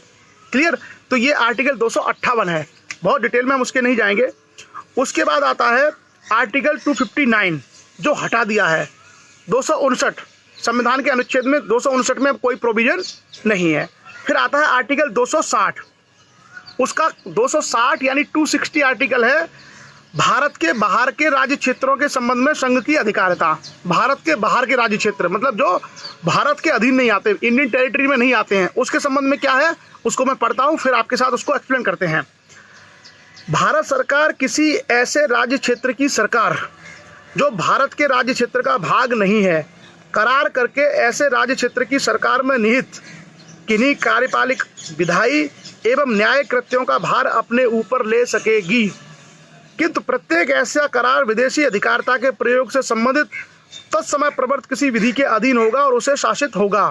जैसे मान लीजिए कि समुद्र में कोई द्वीप है, कोई आइलैंड है और वो आइलैंड जो है भारत का टेरिटरी नहीं है, वो आइलैंड हो सकता है मालदीव की टेरिटरी हो, तो भारत की सरकार मालदीव की सरकार से ये करार कर सकती है कि तुम्हारे यहाँ का प्रशासन और न्यायिक और विधि व्यवस्था हम लोग करवा देंगे। क्लियर। तो भारत के बाहर जो राज्य क्षेत्र पड़ते हैं उसके संबंध में शक्ति संसद को है कि संसद को अगर लगता है तो संसद ऐसे इस तरह के प्रावधान कर सकती है। संविधान के अनुच्छेद 260 आर्टिकल 260 मतलब इंग्लिश में है the jurisdiction of the Union in relation to territories outside India, Bharat के राज्य क्षेत्र के इंडियन टेरिटरीज के जो बाहर है उसके बारे में। क्लियर। आगे बढ़ते हैं हम और आगे हम आते हैं आर्टिकल 261 संविधान का अनुच्छेद 261। आर्टिकल 261 कहता है सार्वजनिक कार्य, अभिलेख और न्यायिक कार्यवाहियां। सार्वजनिक कार्य यानी public acts, records and jurisdictional proceeding. सार्वजनिक कार्य कैसे होंगे, रिकॉर्ड कैसे मेंटेन होंगे और जुरिडिक्शनल जो वर्क हैं वो कैसे होंगे, उसके बारे में क्या उपबंध हैं। थोड़ा सा आप अगर ध्यान से सुनेंगे तो प्रत्येक चीज आपके समझ में आएगी। भारत के राज्य क्षेत्र में सर्वत्र जो भी टेरिटरी है इंडिया की, उसमें सर्वत्र मतलब सभी जगह संघ और प्रत्येक राज्य के सार्वजनिक कार्यों, अभिलेखों, न्यायिक कार्यवाहियों का पूरा विश्वास और पूरी मान्यता दी जाएगी। तो जैसे आर्टिकल 261 ये कहता है कि जो भारत सरकार है और जो राज्य की सरकार है पूरे भारत के क्षेत्र में जहाँ जहाँ उनकी अधिकारिता है, राज्यों की राज्यों में होगी और संघ की पूरे क्षेत्र में होगी, तो जहाँ जहाँ उन्होंने सार्वजनिक कार्य किए हैं, कोई न्यायिक निर्णय हुआ है, तो वो सारी की सारी चीज़ें रिकॉर्ड रखी जाएंगी और उनकी मान्यता होगी। हर जगह उनको मान्य किया जाएगा, कोई उसको अमान्य नहीं कर सकता, कोई उसके ये नहीं कह सकता कि हम इसको नहीं मानेंगे, वो आपको माननी पड़ेगी। जैसे मान लीजिए भारत की संसद ने कानून बना दिया, ऑर्डिनेंस पास कर दिया कि जो हेल्थ वर्कर हैं, मेडिकल के जो लोग हैं, उनकी सुरक्षा की जाएगी ऑर्डिनेंस के तहत, तो कोई उसको अमान्य नहीं कर सकता। कोई राज्य ये नहीं कह सकता हम नहीं मानेंगे, आपको मानना ही पड़ेगा। क्यों? क्योंकि वो संवैधानिक उपबंध है और आर्टिकल 261 में कवर होता है। क्लियर? तो कई बार आपने देखा होगा ना, कुछ राज्य ऐसे बोलते हैं, कई बार आपने देखा होगा कि हम, केंद्र ने कानून बनाया, हम नहीं मानेंगे, केंद्र ने कानून बनाया है, हम नहीं मानेंगे। तो केंद्र का बना हुआ कानून अगर आप नहीं मानोगे तो आप संविधान के आर्टिकल 261 का उल्लंघन करोगे, संविधान का उल्लंघन करोगे। और कोई भी राज्य की सरकार अगर संविधान का उल्लंघन करती है तो राष्ट्रपति को ये शक्ति है कि संविधान के अनुच्छेद 356 के अनुसार राष्ट्रपति शासन लगा करके वहाँ की सरकार को भंग किया जा सकता है। इसलिए आपने देखा होगा जितनी भी राज्य की सरकार है अल्टीमेटली वो केंद्र के सामने सरेंडर कर देती हैं। आपने देखा होगा कई सारे विषय पे विवाद हो जाता है ना, कि कई राज्य बोलते हैं कि साहब हम नहीं मानेंगे आपकी बात, लेकिन उनको पता है कि आप अगर नहीं मानोगे तो राष्ट्रपति के पास शक्ति है, संविधान का उल्लंघन कोई नहीं कर सकता। भारत में एक जो चीज़ है वो ये है कि चाहे कोई भी निकाय है, चाहे प्रेसिडेंट है, चाहे राष्ट्रपति के अलावा प्रधानमंत्री और संसद का कोई व्यक्ति है, चाहे कोई अधिकारी है, चाहे कोई भी सरकार है, संविधान का उल्लंघन कोई नहीं कर सकता। संविधान का उल्लंघन अगर किसी ने किया तो उसके विरुद्ध कार्रवाई होगी। तो हमेशा मैं इसलिए तो लोगों से कहता हूं कि संविधान की पूजा करना कीजिए, इसको पढ़िए, इसको घोट लीजिए, इसको जानिए, इसको समझिए। भारत में सबसे सशक्त चीज़ अगर है तो भारत का संविधान है। कोई कितनी बड़ी सरकार हो, संविधान की उपेक्षा नहीं कर सकती, संविधान का उल्लंघन नहीं कर सकती। संविधान का उल्लंघन करने पर किसी भी निकाय, किसी भी मंत्री, किसी भी अधिकारी, किसी भी व्यक्ति के विरुद्ध कार्रवाई हो सकती है। संविधान में प्रावधान है उसके। क्लियर?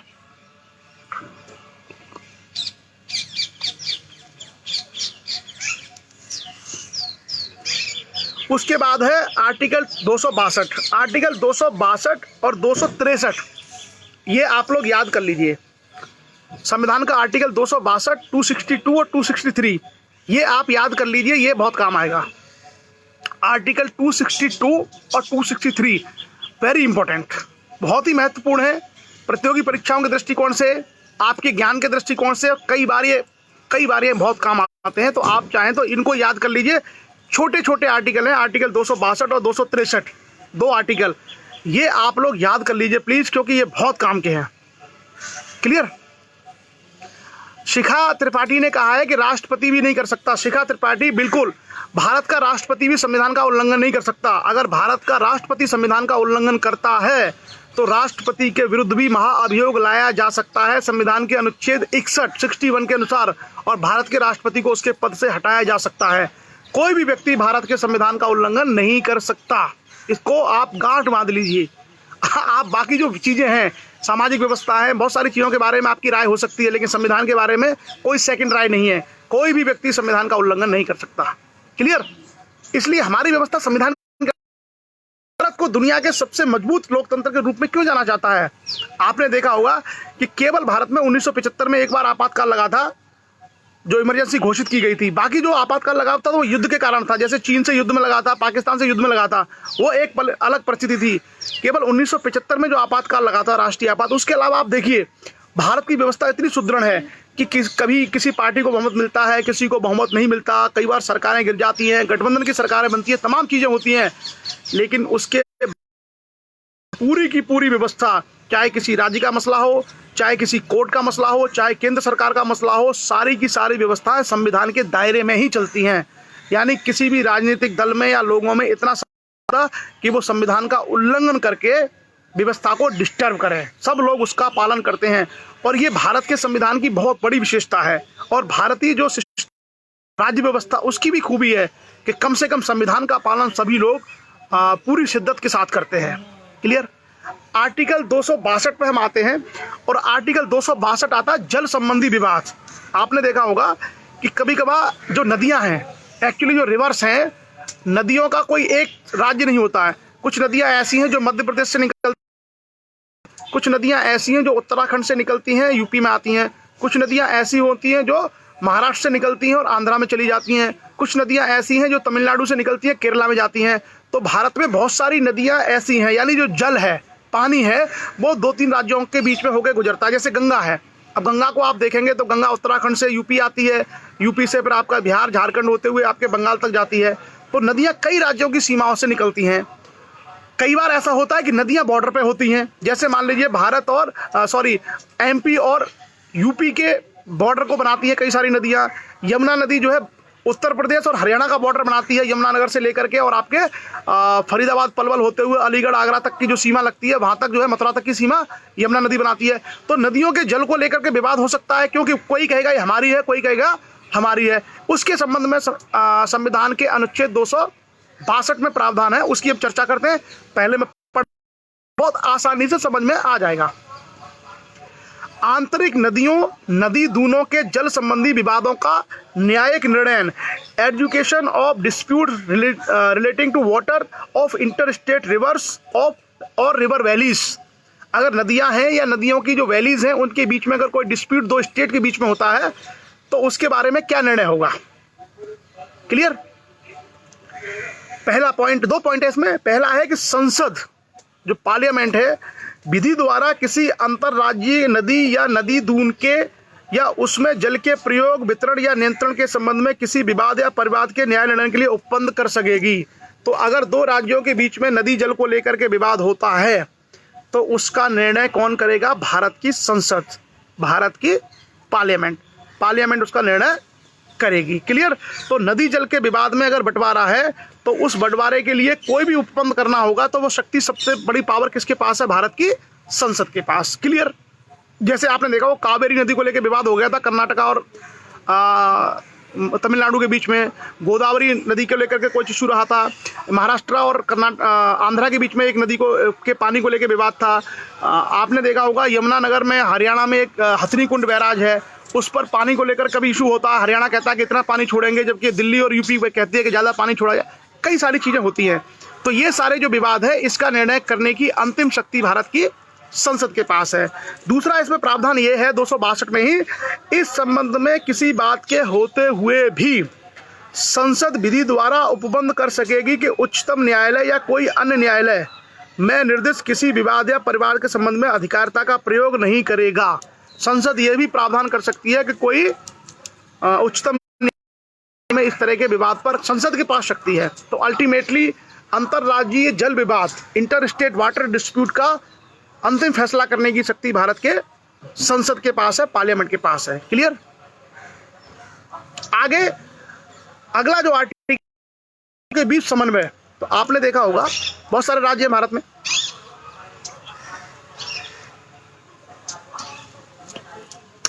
और राज्यों की अपनी अपनी व्यवस्थाएं हैं, राज्यों के संबंध में अपने अपने प्रावधान हैं। तो कभी कभार ऐसा हो सकता है कि कोई कोऑर्डिनेशन का अभाव हो जाए, कोई राज्य कुछ कर रहा है, कोई राज्य कुछ कर रहा है। जैसे अभी आपने देखा होगा कोरोना संकट में क्या हो रहा है कि कोरोना संकट में मजदूर फंसे हुए हैं, माइग्रेंट लेबरर्स जगह जगह फंसे हुए हैं। कोई मजदूर उत्तर प्रदेश में फंस गया है, कोई तमिलनाडु में फंस गया है, कोई आंध्रा में फंस गया है, कोई महाराष्ट्र में फंस गया है, कोई एमपी में फंस गया है। अब वो मजदूर जो है यहाँ से वहाँ निकल सकते हैं, यहाँ से वहाँ निकलना है, वहाँ से वहाँ निकलना है, सबको निकलना है, ऐसी सिचुएशन है। तो ऐसी परिस्थितियों में क्या किया जाए? तो ऐसी जो परिस्थितियाँ पैदा होती हैं उसमें एक समन्वय बनता है, कोऑर्डिनेशन का काम होता है। और संविधान में भी इसके लिए भी संविधान में प्रावधान किया गया कि अगर कभी ऐसी चीज़ें आती हैं तो हम लोग समन्वय के लिए व्यवस्था करेंगे भारत के संविधान में। उसके लिए कहा गया है 263 आर्टिकल 263 में एक प्रावधान है अंतरराज्यीय परिषद के संबंध में, यानी उसको provision with respect to an inter state council. एक ऐसी काउंसिल का उपबंध होगा जिसमें केंद्र और राज्य शामिल रहेंगे और ऐसे मामलों पर वो लोग मिलकर के समाधान सुझाएंगे। क्या क्या प्रोविजन है इसमें? 3 प्रोविजन है। आर्टिकल 263, आर्टिकल 262, 263 आप याद रखिए, और आर्टिकल 249, ये 3 आर्टिकल बड़े काम के हैं। 249, 262 और 263। यदि किसी समय राष्ट्रपति को ऐसा प्रतीत होता है, राष्ट्रपति को ऐसा प्रतीत होता है कि ऐसी परिषद की स्थापना से लोक हित की सिद्धि होगी, राष्ट्रपति को अगर लगता है कि कोई ऐसी परिषद बनाई जाए जिसमें राज्यों के बीच में समन्वय हो और इससे लोक हित यानी पब्लिक वेलफेयर अगर हो, तो उसके संबंध में क्या प्रावधान होंगे? राज्यों के बीच जो विवाद उत्पन्न हो गए हैं, मान लीजिए एमपी और यूपी के बीच में कोई विवाद उत्पन्न हो गया है, उनकी जांच करना, उन पर सलाह लेना जरूरी हो उस परिषद से।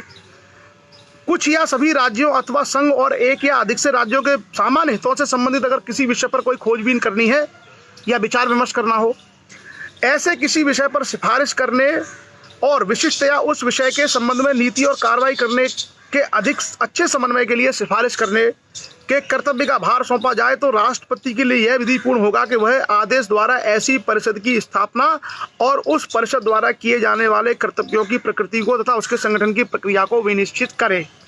आर्टिकल 263 ये कहता है कि राज्यों के बीच में अगर कोई समन्वय नहीं हो पा रहा, कोई डिस्प्यूट है, संघ और राज्यों के बीच में समन्वय नहीं हो पा रहा, कोई इस तरह की चीजें हैं और उसके लिए बेहतर परामर्श, बेहतर सुझाव और बेहतर रास्ते निकल के आ सकते हैं, तो भारत के राष्ट्रपति को संविधान के अनुच्छेद 263 में यह शक्ति मिली है कि वो राज्यों की अंतर्राज्यीय परिषद का, इंटर स्टेट काउंसिल का गठन कर सकता है राष्ट्रपति, और उसकी शक्तियां, उसके कार्यों को तय कर सकता है कि आपको ये शक्तियां रहेगी और इन कार्यों पर, इन विषयों पर आप काम कर सकते हैं और उसमें केंद्र भी रहेगा। तो कुल मिलाकर के राष्ट्रपति को शक्ति है अंतर्राज्यीय परिषद गठन करने की संविधान के अनुच्छेद 263 आर्टिकल 263 में। तो ये कुल मिलाकर के, और याद रखिएगा राष्ट्रपति को शक्ति है, इसका मतलब किसको है? राष्ट्रपति को अगर कोई भी शक्ति है तो उसका सीधा मतलब होता है भारत के प्रधानमंत्री और मंत्रिपरिषद को। क्लियर? अगर कहीं भी ये शब्द आता है, अगर कहीं भी ये आता है कि भारत के राष्ट्रपति की शक्ति है, तो व्यवहारिक रूप से वो शक्ति भारत के प्राइम मिनिस्टर और भारत के मंत्रिपरिषद को होती है। वही लोग निर्णय लेते हैं, राष्ट्रपति तो केवल साइन करते हैं, लो भाई कर दिया हमने, बना दिया, पास कर दिया। तो अब हम लोगों ने कुल मिलाकर के आर्टिकल 263 कर लिए। 243 से हमने शुरुआत की थी और 263 तक, तो 43 में मैक्सिमम तो पहले ही कर चुके थे। आज केवल सहकारी समितियां हमने देखी थी और उसके बाद हमने 20 आर्टिकल के ऊपर आपसे चर्चा की, विधायी संबंधों के बारे में, प्रशासनिक संबंधों के बारे में, सहकारी समितियों के बारे में, बाकी जल संबंधी विवादों के बारे में, और उसके अलावा हम लोगों ने अंतर्राज्यीय परिषद के बारे में। मुझे उम्मीद है कि आप सभी लोगों को समझ में आए होंगे, और अगर कहीं भी आपको रहता है कि क्लियर नहीं है तो आप दोबारा इसको, वीडियो को देख करके भी चीज़ों को समझ सकते हैं, क्योंकि हमने एक एक आर्टिकल की चर्चा की है, हमने कोई आर्टिकल छोड़ा नहीं है। संविधान का प्रत्येक आर्टिकल हमने टच किया है, उसमें क्या लिखा हुआ है, इसलिए तो ये सारी चीज़ें आप समझ सकते हैं। क्लियर? अब हम लोग आज का अपना जो सेशन है, संविधान की अपनी जो अमृत कथा है, उसको यहीं तक सीमित रखेंगे। 20 आर्टिकल एक दिन के लिए पर्याप्त है। आगे हम कल से चर्चा करेंगे राज्य और केंद्र में वित्त, संपत्ति, संविदाएं और उससे संबंधित क्या क्या व्यवस्थाएं हैं, उसकी हम लोग चर्चा करेंगे कल के सेशन में। आज के सेशन में केवल यही 20 आर्टिकल जो हमने अभी चर्चा की है पर्याप्त। कोई डाउट होता है तो एक बार आप पढ़ लीजिए इंटरनेट से, या अपने संविधान की पुस्तक आपके पास है उससे, और ये आप वीडियो देख लीजिए तो आपको वो चीज़ें क्लियर हो जाएंगी। जितना मैं आपको डिस्कस कर रहा हूँ, देखिए जितने भी चीज़ें मैं आपके साथ में डिस्कशन कर रहा हूँ, आप इतना ये मान के चलिए कि आपका कम से कम IAS का तो कोई सवाल छूटेगा नहीं। कुछ भी अगर पूछा जाएगा संविधान से, तो इस डिस्कशन में हमने इतना कर लिया है कि कोई सवाल आपका IAS का नहीं छूट सकता। तो आप बताइए, अगर IAS का सवाल हम कर दे रहे हैं तो बचा ही क्या है? अगर IAS जैसी परीक्षा के क्वेश्चन को हम लोग अगर सॉल्व कर सकते हैं इस डिस्कशन से, तो फिर बचता क्या है? फिर तो हम छोटे मोटे जितनी सारी चीज़ें सब आराम से कर सकते हैं। तो मैं ये प्रयास कर रहा हूँ कि कम से कम उतने स्तर का हम जान लें कि IAS जैसी बड़ी परीक्षाओं की पूछे जाने वाले सवाल भी हम टैकल कर सकें। और सिर्फ वो लोग नहीं जो लोग IAS की तैयारी कर रहे हैं, वो नहीं, आप में से सभी लोग, जो 200, 250, 300 लोग जो चर्चा देखते हैं, आप सभी लोग भी अगर कभी IAS में सवाल पूछा जाए तो उसको आप लोग भी हल कर सकते हैं, आप, क्योंकि आपने वो सेशन बहुत गहराई के साथ सुना है। तो चलिए, और अब हम लोग अपनी इस चर्चा के नेक्स्ट चरण में आएंगे, और आज हम लोग कविता की बात करेंगे। मैं आप लोगों का किसी भी कमेंट का जवाब इसलिए नहीं दे पाता हूं क्योंकि मैं थोड़ा कॉन्सेंट्रेट संविधान के एक एक उपबंध को पढ़ाता हूं, तो कई बार आपको लगता होगा कि आपके कमेंट का आंसर आपको नहीं मिला है। वैसे मेरा आप सब लोगों से एक निवेदन ये भी है कि वीरेंद्र कुमार लोधी का कहना है साइबर क्राइम किसके अधीन आता है? साइबर क्राइम स्टेट पुलिस के अधीन आता है, जो पुलिस होती है उसके अधीन आता है। तो आप सभी लोग क्योंकि मैं जो है कोशिश करता हूं कि कमेंट पर जो है सेशन के बाद अगर सवाल रखते हैं तो उससे सारी चीज़ें कवर होती हैं। आप जो ये सेशन है, इस सेशन में आप IAS तक के सवाल कर सकते हैं। अगर IAS के सवाल कर सकते हैं तो NDA, CDS, SSC, bank, railway, PCS, कोई ऐसी परीक्षा नहीं है जिसका क्वेश्चन आप नहीं कर पाएँ। अगर आपसे संविधान में कोई भी सवाल पूछा जाएगा तो ये मेरा दावा है कि आप इस सेशन के माध्यम से उन सारे सवालों का जवाब दे देंगे अगर इस टॉपिक से सवाल आता है। तो आप लोग थोड़ा सा, क्योंकि मैं ये प्रयास कर रहा हूँ कि सरल भाषा में, संविधान के लैंग्वेज टफ है, क्लिष्ट है, कॉम्प्लेक्स है, जटिल है, तो संविधान के प्रावधानों को समझना हर किसी के लिए इतना आसान नहीं होता है। तो हमारा प्रयास ये है कि सिंपल से सिंपल लैंग्वेज में उसको आपको बता दिया जाए ताकि आप उसको समझ जाएं, और जब परीक्षा में आएगा तो परीक्षा में फिर आप जज कर सकते हैं कि हाँ ये वाला प्रावधान है, इसमें ये चीज़ें हैं। विद्या नरवरिया मौसी जी नमस्कार, आप कभी कभी आती हैं हमारे पेज पर, धन्यवाद आपका। इतनी जो है 70 साल की उम्र में भी आप शिक्षा के प्रति समर्पित हैं, आपने कंप्यूटर भी सीखा है, तो विद्या नरवरिया जी को हम बहुत बहुत धन्यवाद देते हैं। चलिए, तो अब हम बढ़ते हैं आज के सेशन की अगले चरण में। ब्रजेश राजपूत के उससे गुड़िया है अंशिका राजपूत, अंशिका राजपूत चलाती है उसको। थैंक्स अंशिका। कविता की तरफ बढ़ेंगे हम लोग, और कविता में आज हमारे पास कविता किस किस की हैं हम देखते हैं। अब छोटे बच्चे भी कविताएं भेजते हैं। एक कविता है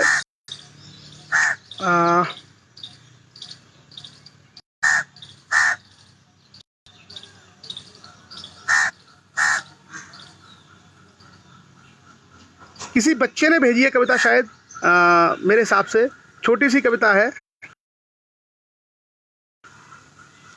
या तो मुझे लेखक का नाम याद नहीं आ रहा, जिसकी भी है छोटी सी कविता है, उसको आप लोग देख लीजिए।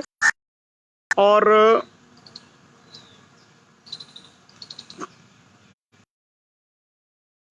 लेकिन आप कविता को सुनेंगे तो समझ जाएंगे।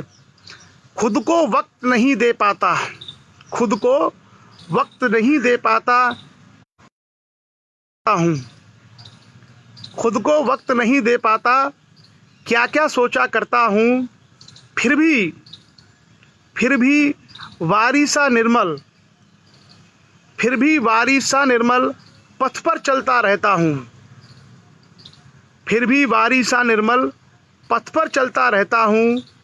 अगणित शूल बिछे हैं पथ पर, अगणित शूल बिछे हैं पथ पर, कष्ट सह चुप हंसता हूँ, अगणित शूल बिछे हैं पथ पर, कष्ट सह चुप हंसता हूँ। जीर्ण पहाड़ों जैसा पल पल, जीर्ण पहाड़ों जैसा पल पल कण कण रिश्ता रहता हूँ, जीर्ण पहाड़ों जैसा पल पल कण कण रिश्ता रहता हूँ। खुलकर हंसने की खुद से, खुलकर हंसने की खुद से कोशिश तो खूब करता हूँ, खुदकर हंसने की खुद से कोशिश तो खूब करता हूँ। अश्रु निलय से दूर करें, अश्रु निलय से दूर करें, निर्भय होकर जीता हूँ। गरल छूटे को गले लगाओ, आनंदित हो पीता हूँ। ये कविता आई थिंक पन्ना से शायद भेजी है, मुझे लगता है लाला भैया सिंह ने, और कई सारी कविताएं मेरे से कहीं चली गई हैं, उसमें भीड़ में चली गई हैं, मैं अभी निकाल नहीं पा रहा हूँ। मैं कोशिश करूँगा कि आपकी जो कविताएं हैं वो मुझे मिल जाएं, कलेक्ट कर लूँगा मैं, मेरे दूसरे फ़ोन में शायद आपने भेजी होंगी, सो मैं कोशिश करूँगा वो कविताएं निकाल, और आगे जो है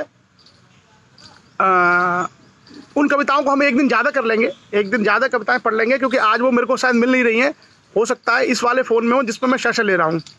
सो चलिए, तो अब अगर कोई भी आप लोगों का इशू रहता है, एक गुड़िया थी उसने कविता भेजी थी, मेरे को मिल नहीं रही है, मैं कोशिश करता हूँ कि कहाँ पर है वो, और वो रिकवर करके अगर वो रिट्रीट हो जाएंगी तो फिर अपन उनको रखेंगे आप लोगों के बीच में। सो चलिए, बहुत बहुत धन्यवाद। और संविधान का, अच्छा गंगा रतन जी की कविता है ये, चलिए आज का सेशन में कविता भी आपकी हो गई, और गंगा रतन राज जी की कविता है। ओके, ऋचा पटेल का, अच्छा कोई सवाल अगर आपके हैं तो आप सवाल पूछिए, अब समय है अपने पास, थोड़ा सा अपन उसका आंसर देते हैं।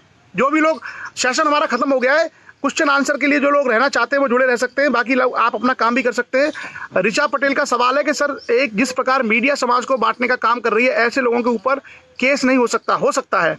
समाज को बांटने का, राष्ट्र को बांटने का कोई व्यक्ति काम करता है तो उसके विरुद्ध केस हो सकता है। और आपने देखा है अभी कुछ लोगों पर केस हुआ है, मीडिया वालों पर भी। तो कोई भी व्यक्ति संविधान से ऊपर नहीं है और कोई भी व्यक्ति सामाजिक सौहार्द को नहीं खराब कर सकता, कोई भी व्यक्ति राष्ट्र की एकता और अखंडता को नुकसान नहीं पहुंचा सकता। रूपेंद्र कुमार को कविता लिखनी है, किसी भी विषय पर कविता लिखिए आप।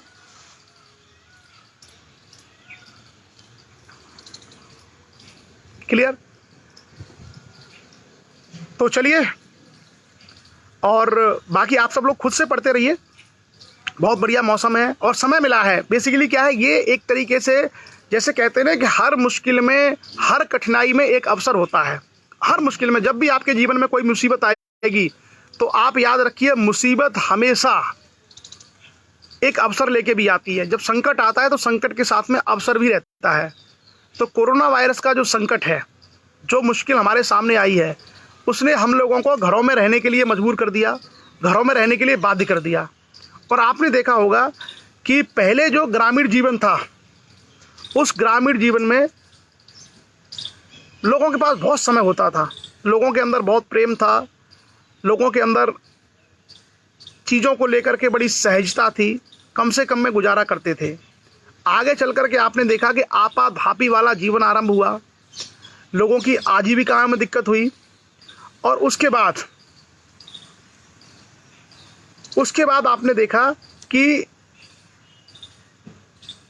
लोग नौकरी में और उसमें इतने मशगूल, इतने बिजी हो गए कि वो अपने परिवारों को, अपने घर वालों को समय नहीं दे पा रहे थे। खास करके जो बदलता हुआ हमारा सांस्कृतिक परिवेश था, जिसमें बड़े बड़े शहरों में जा कर के आपने देखा लोग नौकरी कर रहे हैं और केवल त्यौहार वाले दिन घर जाते हैं। कभी कभी तो ऐसा हो रहा था कि लोग फेस्टिवल में भी घर नहीं जा पा रहे थे।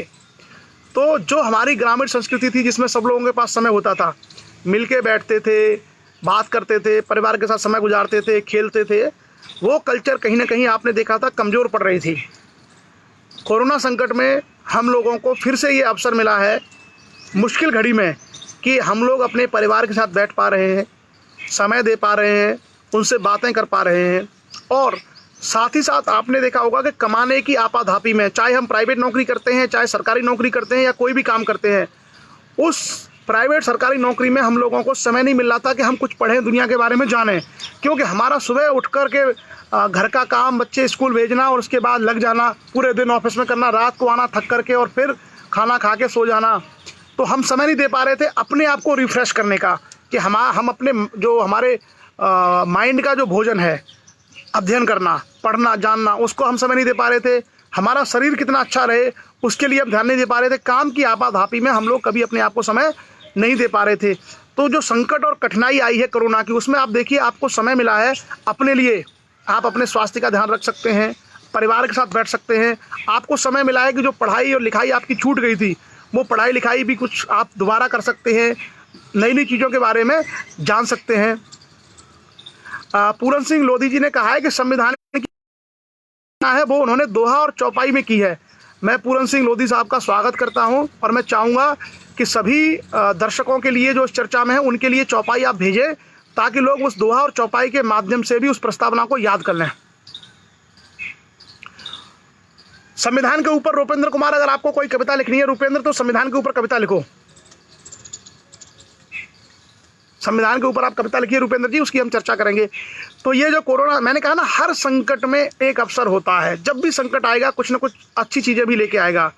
तो जो संकट हमारे सामने है, इस संकट का हम लोग अच्छे तरीके से इसका सामना भी करें और अपने स्वयं के, परिवार के और अन्य लोगों के लिए कुछ ऐसी चीज़ें सीखें जो आगे काम आए। तो चलिए अब हम लोग इस पर चर्चा को विराम देते हैं। आप सब लोग इस चर्चा में जुड़े इतनी देर तक और संविधान के महत्वपूर्ण प्रावधान पर आपने बात की। आपने 70% निपटा दिया। आप ये मान के चलिए 70% आपका काम हो चुका है। केवल 30% संविधान आपका बचा है, वो भी बहुत जल्दी हो जाएगा। और फिर उसके बाद हम लोग आरंभ करेंगे क्वेश्चन आंसर सीरीज 3-4 दिन के लिए। तो मैं चेक करूंगा कि हमने जितने सेशन लिए हैं वो उपयोगी हैं कि नहीं है, क्योंकि हम ये चाहते हैं कि आप लोग उनको याद भी रखें। तो क्वेश्चन आंसर सेशन रखेंगे हम लोग। मैं क्वेश्चन IAS और PCS के क्वेश्चन उठाऊंगा, आपसे जवाब मांगूंगा और आपको फटाफट से जवाब देने होंगे ताकि हम सब लोगों का रिवीजन हो जाए। चलिए, तो आज की चर्चा को यह विराम देने का समय आ गया है। समय सुबह 9:06 लगभग। हमारा जो हरिचरण फौजी साहब की पूज्य मामी जी का देहावसान हो गया है। स्वामी जी मेरी पूज्य मामी जी को अपनी शरण में दो। ओम शांति। तो चलिए, इस चर्चा को हम लोग यहीं विराम देते हैं। शाम को आपसे मिलते हैं इतिहास पर अपनी चर्चा के साथ। तब तक के लिए आप सभी का दिन शुभ हो। जय हिंद।